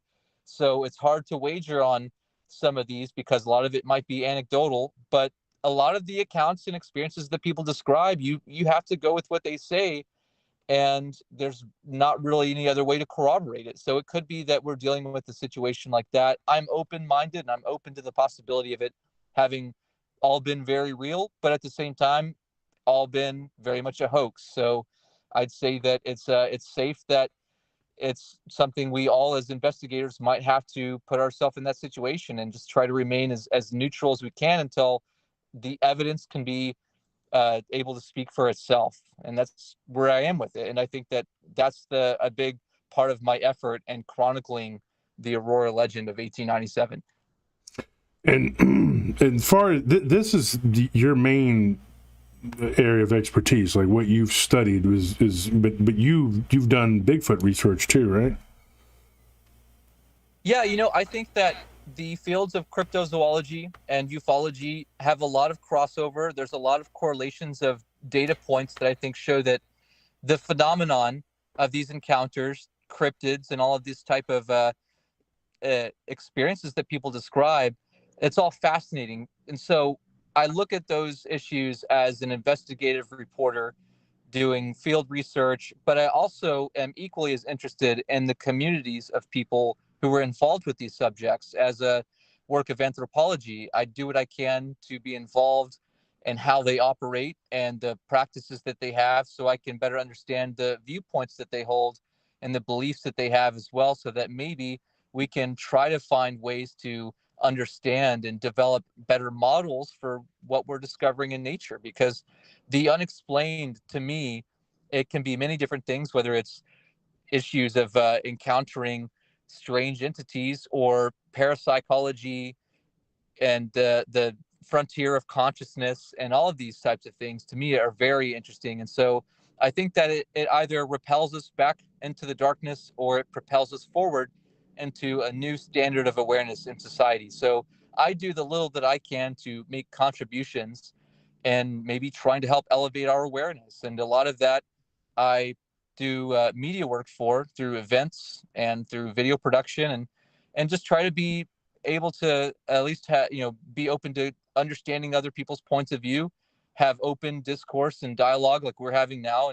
And even if I don't believe or agree with certain people, I can at least try to hear them out and try to understand the best I can to what they're describing happened to them. And I think that that goes with any of these types of areas of the unexplained. And it's somebody from Paranormal Round Table says, what about his book? Do you have a book, Daniel? Yeah, I'm going through right now and am reworking a lot of my earlier publications to be edited in a way that deals with not only this Aurora story. So the Aurora book itself is focusing mainly on that. The other primary publication that I'm also involved with is called Mythos, which is what I like to refer to as mythical operating system. And that really is my journey into the unknown, exploring consciousness and unexplained phenomena, which does deal with cryptozoology, ufology, parapsychology, understanding things that, relate to modern challenges in science, and even things like simulation theory. So that one I'm also republishing as well, and that's going to be, the working title is Mythos. So those are the two main ones right now. The two books that I'm looking at getting back out available are going to be Aurora and Mythos. And then most of my interviews and presentations that I've made into media productions are available on my platform called The Vortex. The Vortex? Did you say the Vortex? That's it. Yep. And is that a website you can go to, or what? How can they get your information? Yeah, it's on social media as well. Thevortex.online, or on YouTube. You can search The Vortex, and many of the events, and just like we talked about earlier, even the one that we met at, I usually make video productions of the presentation, so people that might not have been able to attend in person can go back and watch later. And I like to hold, pretty informal discussions in an interview setting where I talk to some of the people that are either involved with the research or have some kind of experience that they're willing to share about. And we sit down together and put together just a cohesive dialogue that deals with either their experience or something that they think is meaningful enough to share. So while I don't do a regular podcast, that is another way that I like to produce media, is just through these interviews, presentations, and on location segments where I've gone out to many of these different places and done field work to try to show that seems like something's going on or something has happened, and just share the little that I can to try to make sense of it for the rest of the community. Sounds interesting, Daniel. We had a pretty good time up there in Mineola, and it's funny because it was the Southeast Texas, but it was not in Southeast Texas. It actually was in Northeast Texas, which is interesting. But it was the Bigfoot Roadshow, and it was a pleasure talking to you today, and I enjoyed talking to you then. And I would like to go in depth with this and record with you. I would like to have you on for the podcast so we can talk for an hour or two just about all these different subjects that you've covered, because you do have a very large, you have a good grasp on this stuff, and you have a very large library of information that I need to glean from you. So we will hopefully be able to record soon, folks. And this, Daniel Jones, thank you for coming on. And we're going to see you in August at the Dogman conference. And so if anybody would like to attend the Dogman conference and talk to Daniel in person, that's something that they can do. Daniel, how would somebody, if they wanted to get in touch with you, can you give that information again real quick? Sure, man. Yeah. So I'm pretty accessible. I'm easy to get a hold of on any social media, Facebook, Instagram, Twitter, YouTube, and or just my email, which is my full name, DanielAllenJones@hotmail.com. And I would be glad to continue the discussion. Josh, it's been an honor. And I always like to say that, there are many things we're still working on discovering in the world and trying to make sense of, and we won't know if we don't go, and we're doing just that. We're having these discussions. I think this is really important to do, and I really am appreciative of your involvement and you taking the time to make this happen with all the people that you get together with. So thank you for that. Thank you for allowing me to be here to share a little bit, and I'm looking forward to the next one. Yeah, absolutely, and I'm looking forward to recording with you, Daniel. So thank you for coming on today. And Daniel Jones, everyone, this guy, one of the smartest people in this field, let me tell you, and he's an unsung hero. I can't believe how many people you're touted amongst your peers. Like, everybody knows who you are, but the public at large doesn't seem to know who you are, and that's a shame, because you're a wealth of information and knowledge. And your research into the Aurorians is very interesting. It's always fascinated me as a kid. I personally want to believe that there's a little alien down in there, but who knows? Let's go check it out sometime. And then maybe we can get arrested. Just start digging in just random holes. Like, oh, okay, well, that wasn't it. But no, seriously. All right, Daniel. Hey, and the next time I'm up in the DFW area, I'll hit you up, man. Maybe we can catch something, a bite to eat or something. Sounds great, man. Well, thanks again. All right, I'll see you. Take care. Bye. So that's Daniel Jones, and fascinating stuff. What do you guys think? Do you think that there's an alien body buried there in the Aurora Cemetery? There's a lot of people. I am talking to a remote viewer who's supposed to tell me what he sees from that. This guy did a remote viewing of my incident and new information. He had it was interesting. He had information that I did not ever divulge. I mean, color of the house, things like, just weird stuff. So I thought, you know what? Why not ask this guy? He's a former military remote viewer. Why don't I ask him and see if he can remote view this? Very interesting. I also met somebody recently. I might have him on the show soon, and he is not a paranormal guy, but he is very interested in it, and he has met a lot of people. Like, he's not a paranormal researcher or anything like that. He actually is into cryptocurrency, and he was here at the blockchain conference in Austin this past weekend, and I got to meet him. His name is Dennis Lamb. And he is from Hong Kong originally, his family is, but he is well respected in the world of crypto finance, things like that. The blockchain, explaining all that. He was very, he explained it to me, how it worked, and what an NFT was, non-fungible token. I knew it was called non-fungible token, and I knew that it was a one of one. It was like a digital one of one. It's kind of like when you get like this ring right here made. There's only one of it. It's let me see if you can see it. It's got the number 7 on it. I had this made into gold. This was a ring that was not gold. It was a stainless steel, and there's just, so it's a one of one, you know what I mean? But that's what an NFT is, and I'd like to bring him on the show, and we could talk a little bit of paranormal about some stuff that he's got, but he could give you guys a little bit of a better understanding of what cryptocurrency is and how it works and how he believes it is the way of the future. And I got to have a conversation with him and his friend when they were here for the blockchain conference, and hopefully he'll come on the show maybe in the next week or two and we can talk a little bit. So he's somebody I'm looking forward to having a conversation with. Also, I would like to let everybody know, let me take off these headphones. I'm sorry, I'm in a well, to myself anyway.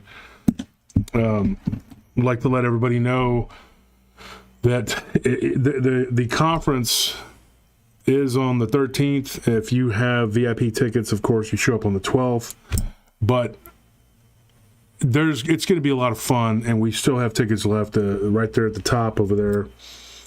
We had it up there. I don't know. Oh, it's got Eric Kanepski's YouTube channel in there right now. But Eventbrite, if you go to Eventbrite, and you can order your tickets, like I said, it's going to be a huge lineup of people. A lot of people are going to show up. And we're going to be able to, you're going to be able to talk to and commingle with, people of like mind. And you're going to meet a lot of fascinating people who have written a lot of books, and people who've done a ton of research, and people who are big time into the subject of Dogman / cryptids, Bigfoot, everything.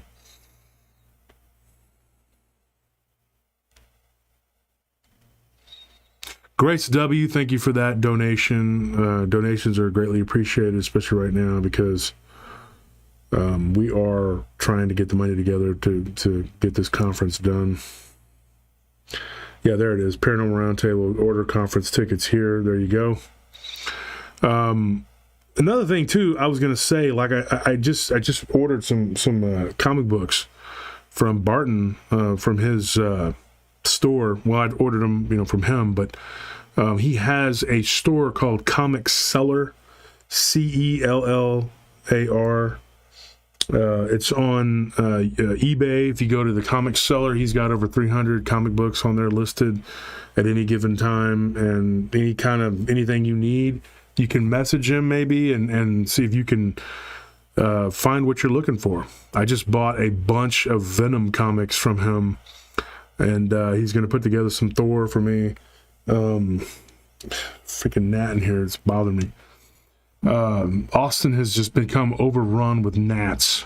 Like every time you walk into a grocery store or a Walmart or Target, right there in the front, there's these little red balls that people have to have in their stores and in their houses to get the gnats. I'm not kidding. I don't know what's going on. Everywhere I go, there's roaches. And I'm not talking about in my house or my studio, hopefully not, but like I was just walking through the grocery store and I see a roach and I'm like, what the heck is going on? I go into any place, anywhere, and there's like roaches, at least on the outside, they're running around, and there's gnats everywhere. And according to what some people have told me, like there is like a massive, and this is because I deal with apartments all the time. I'm constantly like, doing, because of apartments, the security, we do a lot of security in a lot of our patrol, our apartment complexes. But there are just, everybody's got bed bugs. And I'm just like, what is going on? Like one of the residents at one of the apartments was telling us that everybody in their complex has bed bugs. And I'm just like, dude, what is going on here? It's like the plagues of Egypt over here. Mosquitoes. I mean, like, golly, I was coming out of the gym and a mosquito landed on me and I hit it. And I'm not kidding. Blood squirted out of it like a tomato. And I was like, oh, that's great. It was all over my arm. It was just, I felt like sometimes you can't feel them, but it was just like, it was burning, like a stinging burning. I'm like, whoa, boom. And then there's just blood all over the place. So I don't know what's going on, but Austin has just become inundated with bugs. I don't know, maybe it's because of the wickedness and the filth in this place that it's just like, you know what? Boom. Next week we'll have frogs maybe. Maybe they'll help eat the bugs. The frogs can eat the bugs. I don't know. But they're just, it just seems like they're everywhere you look. There's bugs everywhere. It's unimaginable. Like I was at the gym lifting weights last night, and this was at the this wasn't at Big Tex. I was at the Planet Fitness. I went there last night because I needed to use their water bed for my back. Otherwise, I would have been at Big Tex. But so I was in there at Planet Fitness. I was working out, and I looked down, and there's just like this ball of gnats. I don't know what is going on. It was like by the back corner where I was going to lift the heavier weights because it's it's not that heavy enough really for me. But so I go all the way to the back corner, and there's like these gnats flying around. I'm like, what is going on, dude? They're like all over the freaking place. Stop sinning, people. Stop being so evil and wicked. Okay? So we get rid of these bugs. We get rid of these plagues. Jeez, man, these people, dude. I'm telling you, man. I wouldn't be surprised, man. There's a lot of wickedness here.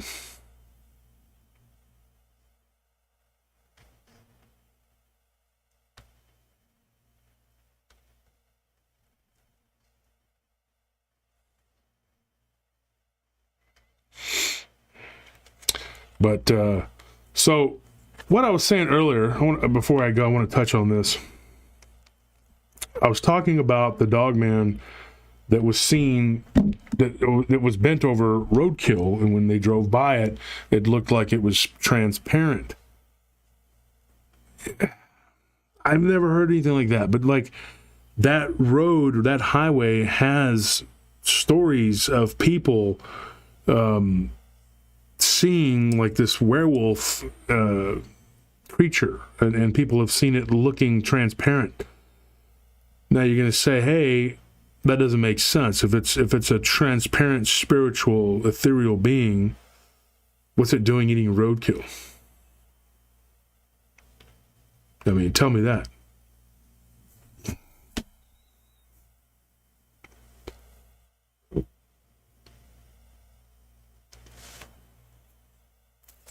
Dorothy says, watch out for scorpions too. Of course, scorpions, but the insects and snakes, wherever you live. Where Austin's full of brown recluse spiders too. I had one in the studio the other day. I was in the bathroom and I looked down and it was just crawling toward my foot, and so I just like stomped on it.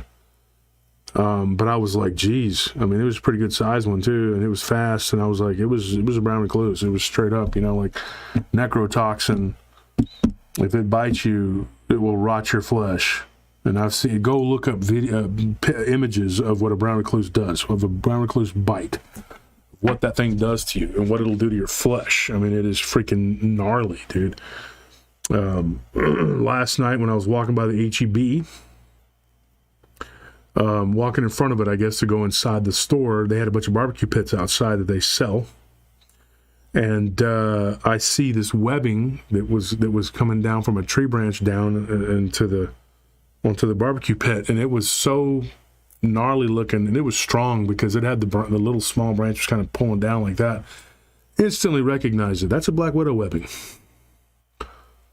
So I was like, ooh. So you go by a barbecue pit, you get a little friend come along with you. Went to a restaurant the other day in my hometown. They had plants, fake plants up there in the what do you call it? Where the windows are. The windows are kind of up high, and right there, I could see the gnarly looking webbing in between the plants, and I was like, oh, that's black widow. So, and then if you're walking around anywhere where houses are being built, which we have to because we're security for construction companies, you got rattlers. And the little small ones come in on the pallets of grass. Rattlesnakes. Everywhere. I urinated on one time at a job site several years ago. And I heard that, and I was like, oh, that's great. And I I was half asleep. I was tired, trying to stay awake. And I took my flashlight and I shined it, and there it was. About 4 foot long. Once it, was dead and stretched out, it was over 4 feet long. 4 feet. That's a big snake. And he was curled up right there in between some wooden planks at the same site, actually, where I was reading the book about the big thicket, and I had the pictures of the orbs. That's a weird thing. But yeah. it's just a weird thing when you read about something and then you see them in your job site. It was like, I don't know. I don't know if that's like confirmation of anything, or if, I don't know what that means. If it means anything at all, I don't really believe in coincidences, I will say this. We get a lot of weird pests, I guess you should say, on these job sites that you would not, I've seen coyotes just like run into the houses. Like literally in town, like Harris Ridge. we're doing security, and the coyote just, me in front of me and my wife, we were doing the patrol and we were checking on the guard or whatever. I don't remember what we were doing there, but the coyote just ran right into one of the apartments. It was just ran right into it. It was this open apartment. I'm sorry, house. And then we had this weird looking fox looking creature that was white at one of our job sites down in Menchaca. Never seen anything like it. And I think one of our officers, Thule, I think he took a pic. I'm pretty sure he's got the picture. We had to get him to put it on Paranormal Round Table group. As always, speaking of Paranormal Round Table group, if you go to Paranormal Round Table group on Facebook, leave a comment for this show. This show will be on there. This show will be put on there as the official link or whatever. Just go in there and leave a comment. Say whatever you want to say, but just leave a comment, and you will be entered to win a prize. So I would like to see different people commenting. I see a lot of the same people, which I totally appreciate that, and I appreciate they can possibly win again. But I'd like to see some, different people. If you have never commented, go comment. You might win, and you'll win at least an autographed book from one of the many authors that I deal with. Yeah, we need lizards. We have these little, I don't want to call them geckos. I don't know exactly what they are. They're little I haven't bothered to look it up, but they're little transparent looking. You can look inside them. They're cute little boogers, and you can see their little organs and everything inside their bodies. And they're like pink, and they are great to have around. And they eat up all kinds of bugs and stuff. And then we have possums that eat ticks and everything. But the thing that gets me is as soon as somebody sees a possum, they want to go grab a shovel and bash its head. I don't understand that. And I've gotten into so many conflicts with people because these workers, where we work at doing security for these construction companies, there were some workers that were there, and they saw a possum, and I don't know if in Mexico they're feared as some kind of vicious animal or what, but they were trying to kill it. They were trying to bash it, and I was like, what are you doing? And that was not the first time that happened recently, but this isn't the first time this has happened. I see them doing it all the time. I don't know what their superstition is or what their passionate hatred for the possum is, but it's like, dude, they get rid of a lot of bad bugs. It's like bats. We have a ton of bats here. I told you about the gang bats with gats. That's a real thing, folks. The bats, not the gats, but but the bats, they eat a lot. They're very beneficial. They eat a lot of insects, eat a lot of bugs, they eat a lot of pests. They eat mosquitoes by the truckload. And so, when you have big colonies of bats, you don't have as many mosquitoes. But I see people trying to, especially in recent years with our transplants coming here from the West, they're shooting at them with slingshots, BB guns, trying to knock them out of the sky. And, what are you doing? We had a certain way here, there was an ecosystem in place, and you're coming here from the South and from the West, and you're destroying it with your stupid selves, with your inglorious and shabby selves.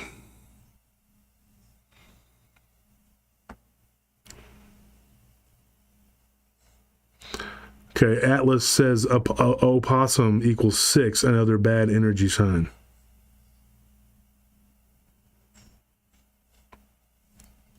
Okay, I don't know what that means. So Skinwalker Ranch found huge canine prints tonight. Yeah, I saw pictures. I was already sent the pictures from somebody from over there, and they were telling me, they were like, hey, she was like, check this out. Huge dog-like tracks, but they're just gigantic prints. Yeah. So this coming Friday, we're going to have a guest, and we're going to talk about her scary Bigfoot encounter and some other crazy stuff. So tune in on Friday. It's going to be a good show. There seems to be sort of a disconnect between the people that listen to the podcast on Friday and the people who listen to the live stream. Most of you who come in and check in on the live stream actually do watch the show on Friday, but here lately, it's been like there's just people that only watch the live stream, and they don't really. What was that? But then they don't go and listen to the Friday show, and vice versa. A lot of people listen to my show only on Spotify or Google or whatever it's called, iTunes, whatever. They only listen to it in one of the other platforms, the 12 platforms that we're on, and they don't ever bother to check in on the live stream. And right now, we're not getting a whole lot out of people listening to it on the the podcast. And I am seriously considering shutting down the podcast end of it and just having them dropped exclusively on YouTube, because we get nothing out of people listening to it on the podcast. Didn't want to say that, but it's just kind of gotten to the point where you're listening to it and it's not doing anything for us. We can't keep the show going if we don't get donations, if we don't get the Patreon, if we don't, and YouTube actually, pays us now. We don't get anything from having it on those other platforms. So I'm probably I'm going to end up having to bite the bullet and just shut it down and just put it all on YouTube. So everybody who wants to listen to the show, they're just going to have to go to YouTube, because it's nice that they listen to the show, but it's giving us nothing for them to listen to the show on the podcast platforms. And at this point, I have to be able to keep the show going. There's a lot of other things I could do with my time and my money than just putting everything into this show to keep it going. Because right now, the show is still not really it doesn't have legs to stand on. It doesn't make enough money at this point. It's still feeding off of my business. And I would like for it to become independent of the business. But at this point, it's not doing that. So I'm having to rethink how I'm going to do this. Me and Anthony and everybody who's involved, Tony, my wife, everybody, we had a little meeting about it, and we're like, what do we do? So to me, the obvious choice was to keep it going as long as we could, with the podcast being available on all these different platforms, because you reach more people, blah, blah, blah. But those people are just listening for free, and we get nothing out of it. And so we're basically just doing this as a hobby. I don't know. But in order for me to be able to continue doing this, I have to make something off of it. Like the donations tonight it wasn't very good. And so there has to be a certain level that we attain every week to be able to afford to keep doing this, or it's not justifiable from a financial standpoint. That's the problem. So being a Patreon member really helps. Also, merchandise. We don't get a lot of merchandise sales. This past 2 months have been abysmal. We did at one time, we were getting a lot of merchandise sales, but nobody's really buying anything now. Well, not nobody, but we got a few. But I mean, it's very bleak when it comes. There's just not been a lot. That's a great way to help support the show, is by buying a T-shirt or buying a piece of merchandise, because you get something out of it and you help support the show. And we appreciate that. But it just seems like it's always the same people over and over again who help, and then everybody else is just kind of there. And I don't mind you listening. I wish I could just, be independently wealthy and I could just do this all the time and not even have to worry about making a living out of it. But I'm kind of almost to a crossroads where I gotta figure out what we're gonna do. We're gonna decide what direction we're gonna take this in. And to me, it was a no-brainer to keep it going as long as we could. But now I don't know if we can, because we're just gonna start losing money. We've been losing money the last month, We were doing okay, but it just seems like as we get further and further into this recession, whatever it is, people don't have money to do whatever, and obviously just putting it on, we need to funnel the people over to YouTube to watch the show because it's not working giving everybody the show for free on the podcast. So and the thing is, I don't even think the podcast, people that only listen to the podcast, they're not even hearing what I'm saying because they don't come and watch the live stream, but they're going to figure it out when it gets shut off. So there you go. People are always like, oh, are you on Spotify? And I'm like, yes, unfortunately we are. And then automatically they're just going to listen to it on that, and they're not going to help. They're not going to watch. They're not going to give you any views on YouTube.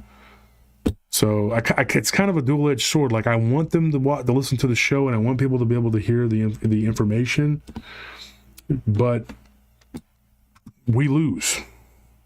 I waste my time, and I'm gonna say that on the live stream. I'm gonna start talking about that and say, look, something's got to give here.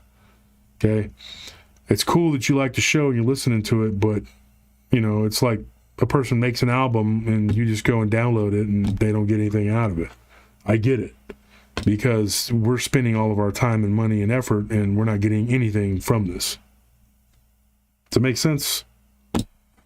It's the same gripe I've heard from a lot of other podcasters and YouTubers, and whatever. It's just, but I have been, I think, more than fair and gracious in 3 years of trying to put minimal ads on everything, trying to make sure that everybody gets the content, and not charging people, not asking for premium memberships and going like, if you're a premium member, you get to listen to da-da-da-da.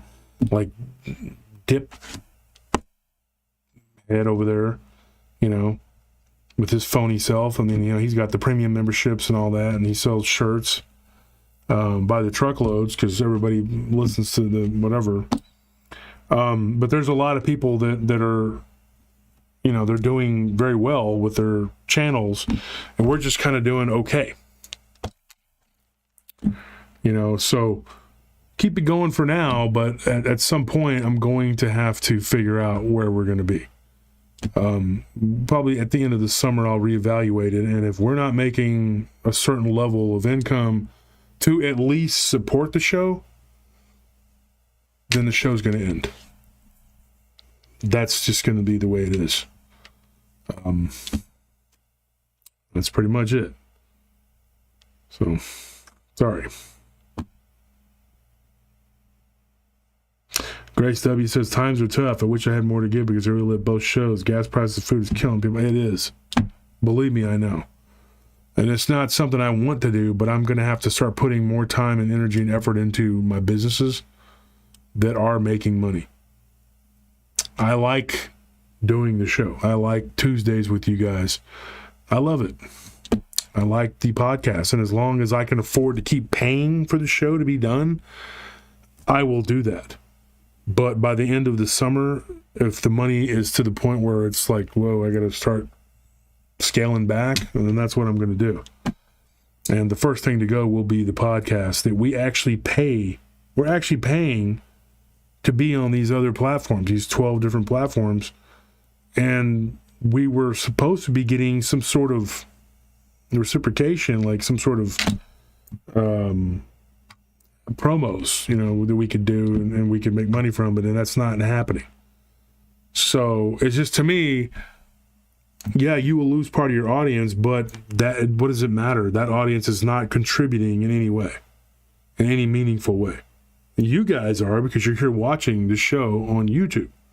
But the people who are watching us on Spotify and all that, it's not doing anything for us. Let's put it that way.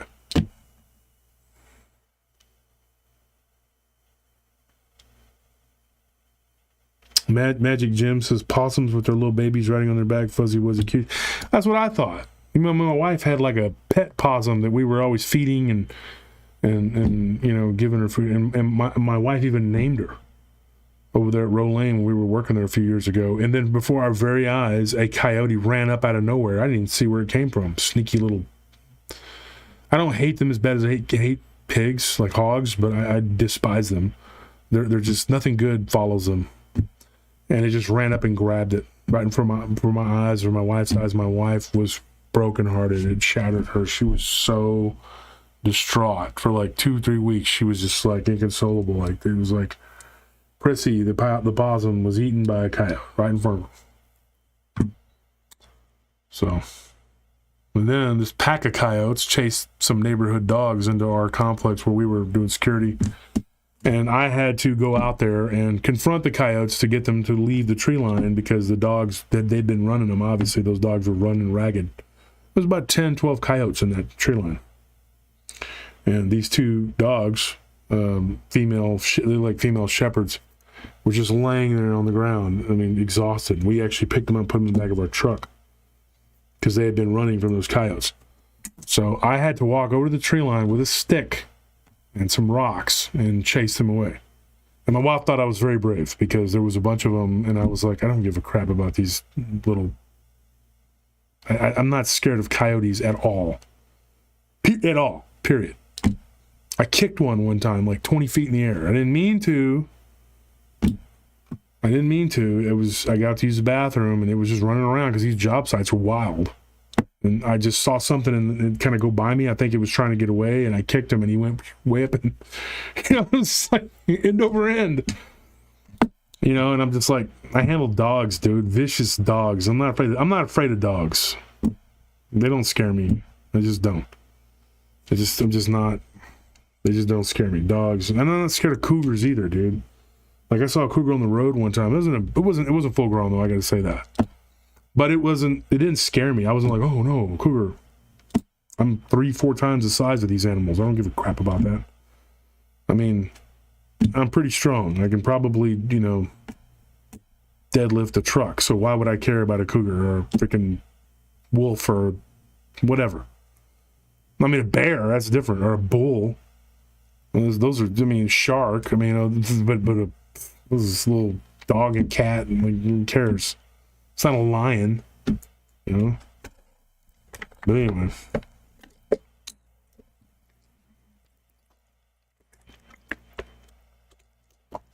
And I hate to complain about the show. I'm sorry. I'm not trying to be ugly or anything to anybody. It's just that I feel kind of like we're not getting anything out of the podcast. Not dropping it on YouTube, of course. You guys listen to it on YouTube. It's great. But people that are just listening to my show on what other platforms, whatever, I get nothing out of that. Eddie Fitz says, I love cougars. Cougars are beautiful animals. Yes, they are. Yeah, I hope gas prices cooperate too, Curtis. I must say this, folks. I mean, you look at what's going on and how quickly it's happened, and it's by design. I really believe that. I mean, I'm not trying to be conspiratorial here, but they're hurting us. They're trying to destroy small businesses, drive us into the ground, corporatocracy for all. One little group at the top, and everyone else is equally destitute, because that's what communism is.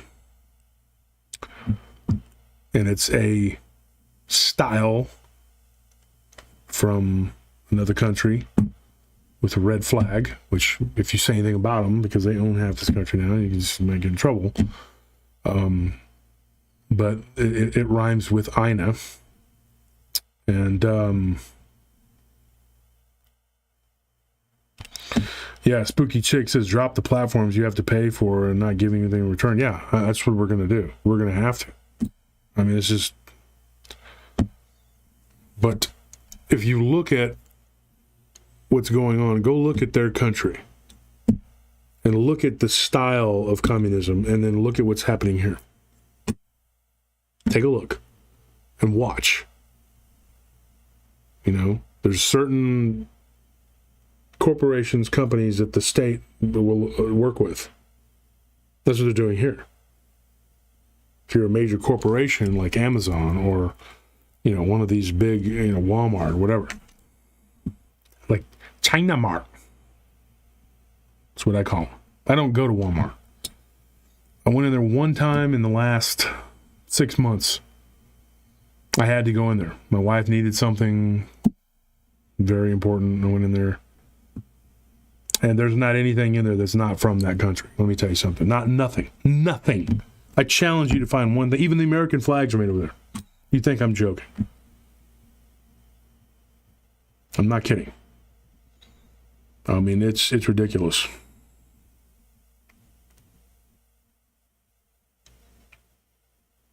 You know, and thank you for that donation, John Sablon. They're always good. You and Curtis. Thank you, Eddie. Thank you guys for the donations. We appreciate it. Canada. Well, you get the Prime Minister over there. He's the son of Castro.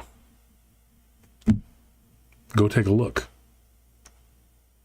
You know, and somebody told me the other day, like, oh, you shouldn't talk about certain, you know, because I don't give a crap anymore about that. If they demonetize the good, I mean, oh well. Less stress. I won't do the show. Or I'll just go to another platform where I can say whatever the heck I want to say when the hell I want to say it. Then you'll see teeth and fangs. Then you'll hear a whole bunch of stuff. And the core people who are my true fans, true friends, people who want to hear what I have to say, can come over there and hear what I have to say for real. Without me being censored. Thank you, Eddie. You don't have to keep donating. I appreciate that, though. But I mean, you don't need to keep doing it. Yeah, it's one of those things where you look at where you're at as a country and where you're supposed to be, and we are so. It's like, I mean, like I said before, the guy up there. I mean, he doesn't even know what planet he's on. I thought GW was the dumbest one we'd ever had until this guy came along, and I thought, wow. You remember GW? There was a saying in Tennessee, Texas, fool once, shame, fool can't be fooled again. You remember that? And then you got this guy. Corn Pop was a bad dude. He ran a bunch of bad boys. You know. I feel sorry for this guy. I mean, I used to not like him. I just thought, God, I can't stand this guy. And now I just feel bad for him. It's like they're like, here you go. And then they move him up there and tell him, talk into the guy doesn't know where he's at. How can y'all not see this? I mean, this is horrible. You know, buddy of mine, he's a lifelong, Dem.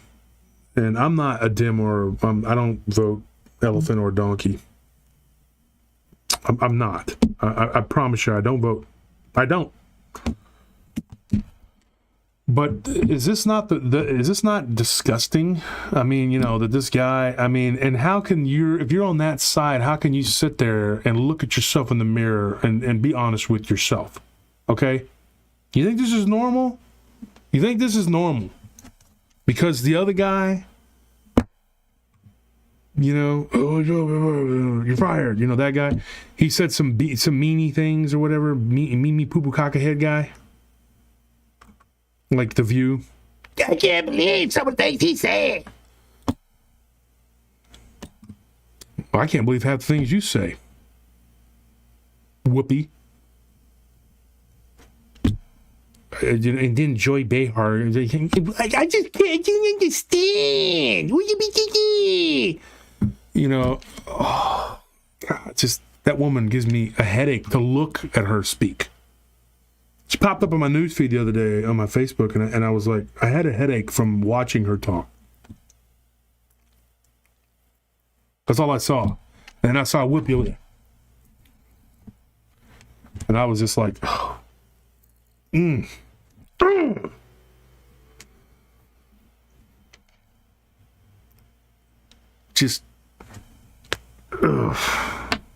Just like a melon, very aggravating. So yeah, I'm just, Blue Cruise, thank you for that. donation. Tony No Lores, thank you for that donation too. And there's people that just when they talk, the drunk one that gets up there. I got 1,000 flavors of ice cream in my freezer. I don't know what the poor people are doing. And then Maxine, Mad Maxine, have you seen her?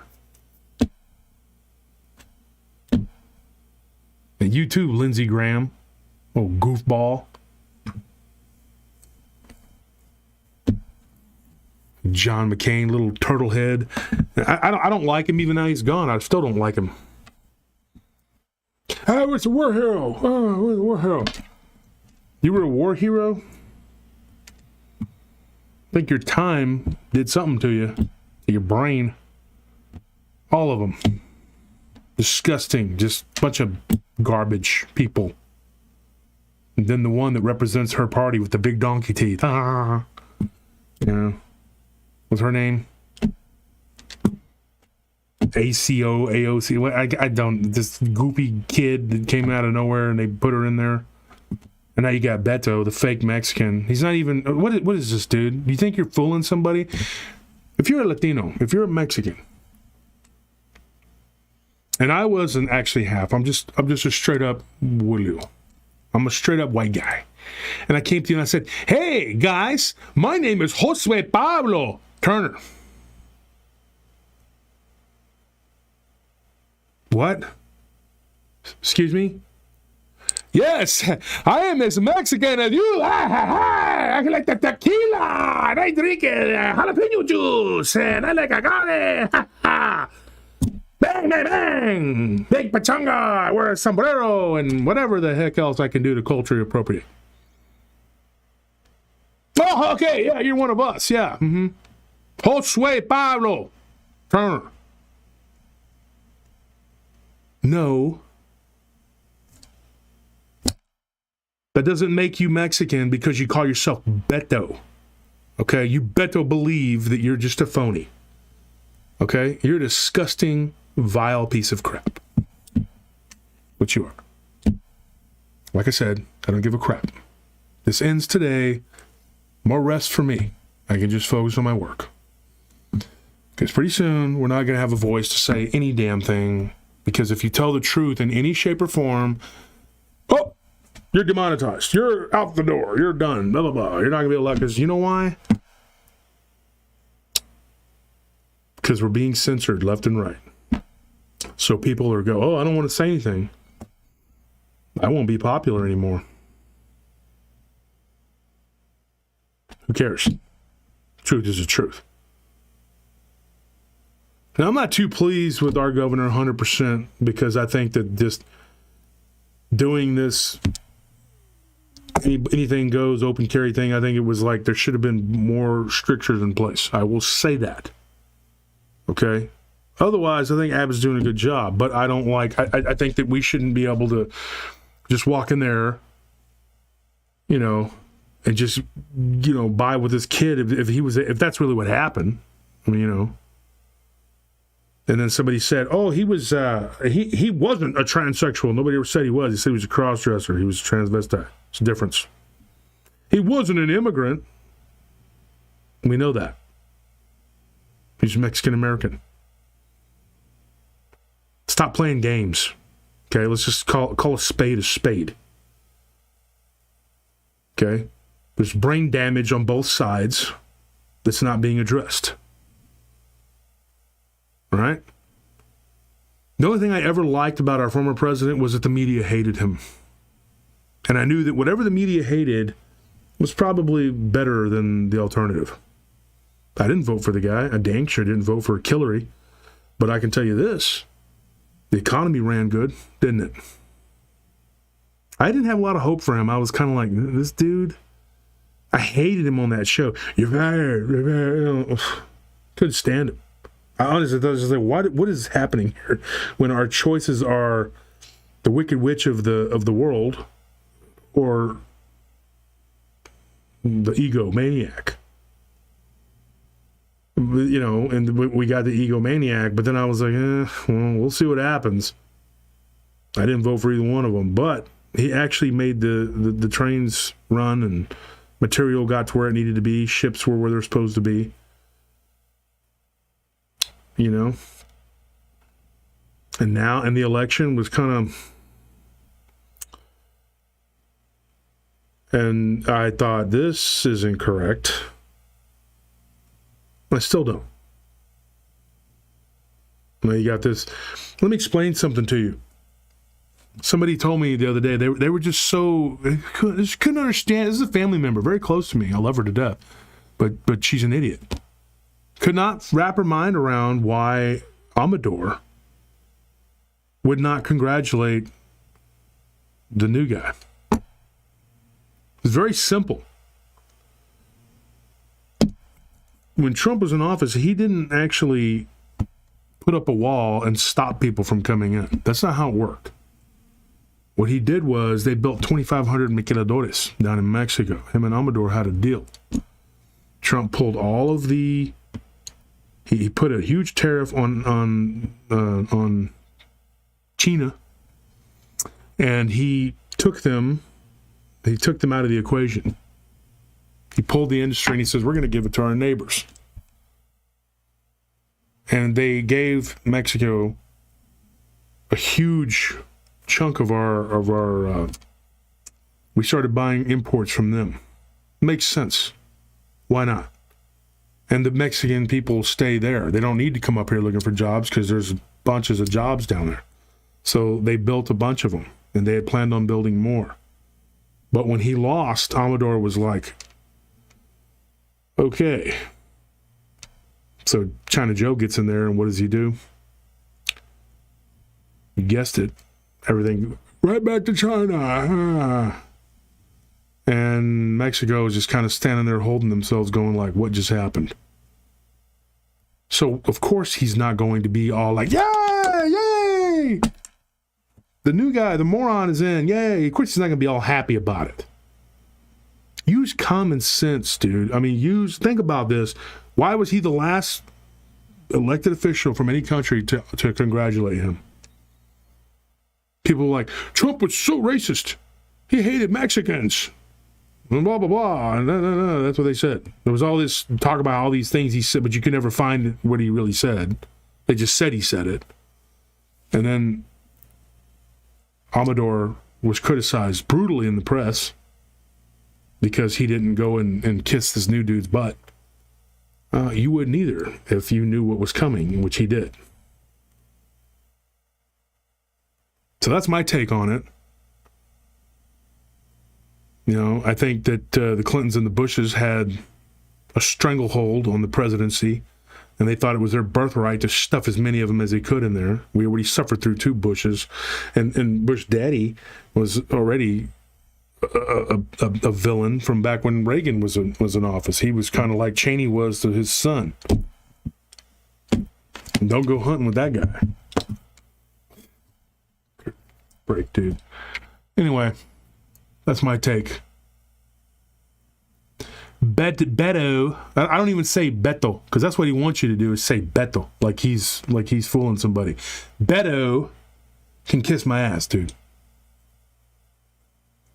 He probably would. There's pictures of him wearing a dress. He'd probably do it. If he's behind closed doors, he'd be like, oh, let's get this party started. Come on, man. Let's see what we got here. Old goofy bastard.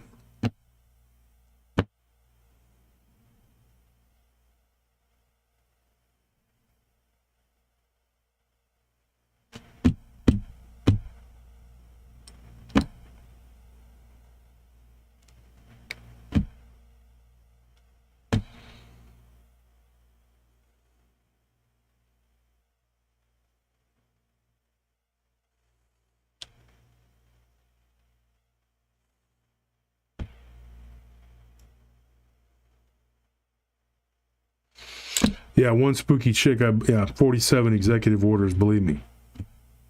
And then they want to talk about tyrants. What elected president comes into office and does 40-something executive? Come on. I don't give a crap anymore. I really don't. I don't give a shit. I don't care. I'm ready for it to be over. I've never been a censor type person. If you were on that side of the fence and you like the way things are, then that's great.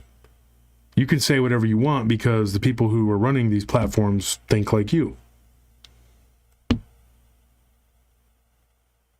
But if you're me and you're forced every day to bite your tongue and not tell the truth, then you have to start looking at, how long am I willing to go being quiet, not telling the truth, because I pride myself on that, and how long am I willing to sit here and not say something? Because I think it's a greater sin if you don't stand up than to stand up and actually be wrong.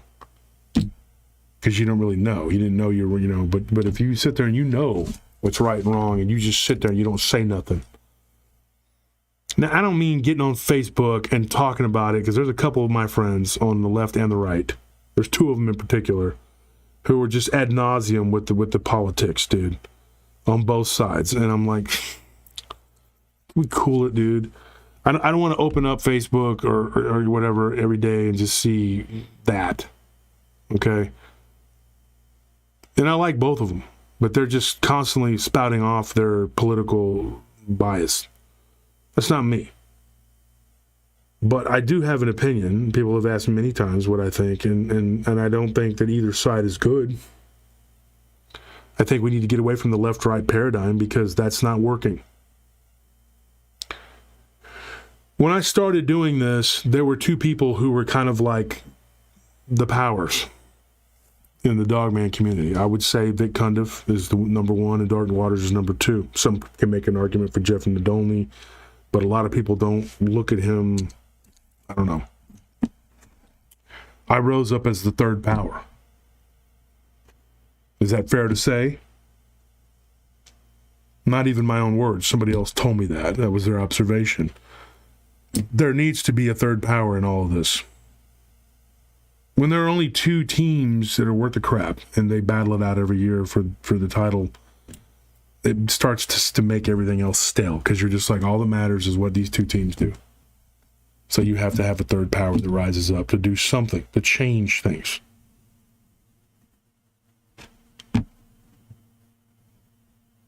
I respect Dark Waters, and I used to respect Vic. I don't anymore. I don't respect Vic. I respect Dark Waters because I think he's a good guy. He's really smart. He's got a lot going on. I think Vic is a hack. You can take that and put in your pipe and smoke it. If you don't like it, choke on it. That's what he is. Taking all morality out of the equation, taking all of your biases and your anger toward what he did last year with my mother's death and all that, take it all out and look at him as a host. He's stale. He's horrible. He doesn't ask good questions. He doesn't do anything. That's a politician right there. That's somebody who's read books about psychology and how to lull you into whatever. If you give me those same people to interview in the same platform, and those people come to me and say, hey, I want to be on your show, tell your story, and I did Dogman stories week in and week out, I guarantee it'd be interesting. It'd be a lot more interesting, and you get a lot more information, and you get a lot more out of it than what you get with that guy. I feel like that with our president, like any one of us, anybody, I'm talking from the ages of like toddler up to geriatric, could do a better job. Because as long as they have their mental faculties. This is sad, what's happening. He's being used, and it's quite frankly, it's disgusting. Y'all are so determined, not you, my listeners, but people who are on that side are that determined that they will literally put someone up there who really should be in retirement and needs to just not be being used like that. How can you look at yourselves and think that this is normal? I have friends from all over the world, and they laugh at our political situation. They think it's ridiculous. They know the Speaker of the House is a drunk. It's a joke. We are a world stage, first class joke. Unbelievable.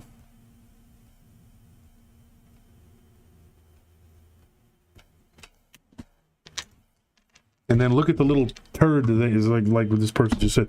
Look at the little goofball, the little evil devil-faced goofball they put in charge of the pandemic. Look at that.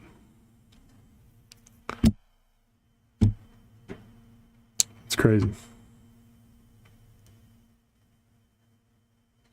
Anyways, folks, that's all I had to do today, time, whatever. Just remember, don't say anything bad on Facebook unless you're, a lunatic from that side of the aisle. Because if you say anything, what you've done is inadvertently made me a part of the other side. Only because they have some of the same interests as me in the way that I want freedom of speech. You've put me in that aisle because you've pushed so hard. The pendulum has swung so far that I think there has to be a huge push just to get it back in the middle, because the middle is where I want it. But you're making it very hard. And this militant communism that's coming from the West, not a fan. And I'm not going to sit here and just eat it, if that's what you think. And it's all going to come to a head. You watch. If they take it all down and whatever they want to do, the weight is actually going to be a lift off my shoulders, because then I don't have to deal with it anymore. I can just move on. And I'm almost hoping, I'm almost wishing. Because honestly, as much as I love this, it is a lot of work for me. And it is a stress that I really don't need. Just not making enough, you're not really making enough money to keep the show going, like I said, and it's just,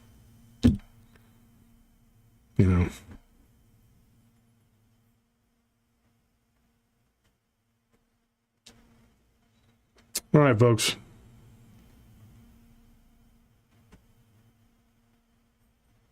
You're right, Eddie. NATO does not have to obey our Constitution. They have nothing to do with our Constitution.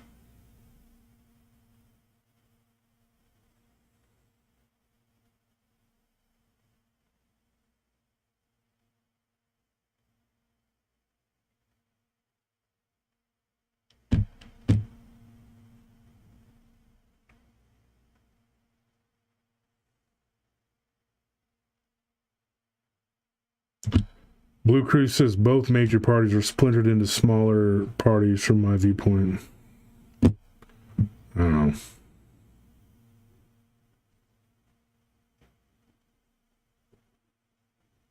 Last Starfighter says, Vic's Sasquatch show absolutely sucks in my opinion. He just plays a phone message story, it seems, with no interaction. Yeah, that's pretty much it. Good evening, everyone. Welcome to another episode of Fallen Asleep.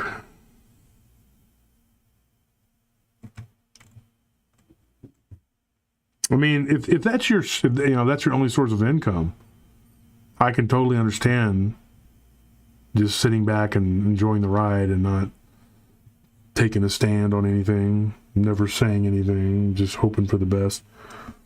This isn't it for me. So I'm going to say what I'm going to say. Somebody's got to do it. Yeah, I agree. Spooky chick. Yep, hard to stay in the middle. Yeah, I looked at both sides as just lunatics, and now you have to choose the lesser of two evils. That's what you're dealing with. Which side is less corrupt and twisted? That's the best you got. There is no third power.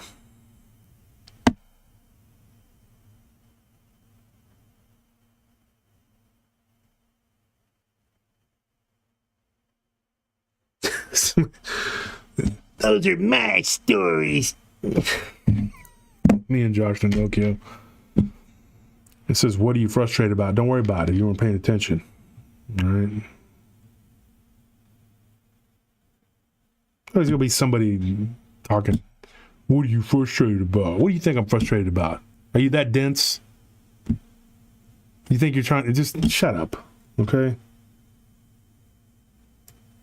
You always say something silly and then you get mad when you get told something.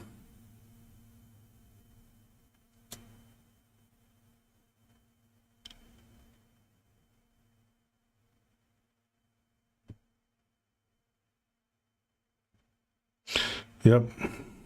I know. All right, guys. I'll see you later. Next week, we'll do it again if we're still around.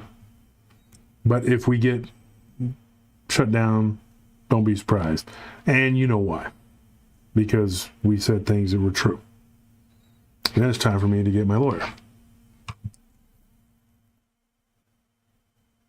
That's the thing, is a lot of people say something and then they get in trouble. They know that they're not going to be able to go and get a lawyer. I will. May not win, but it'll be interesting. Something will come of it, believe me. Because I'm not just going to sit back and take anybody's crap.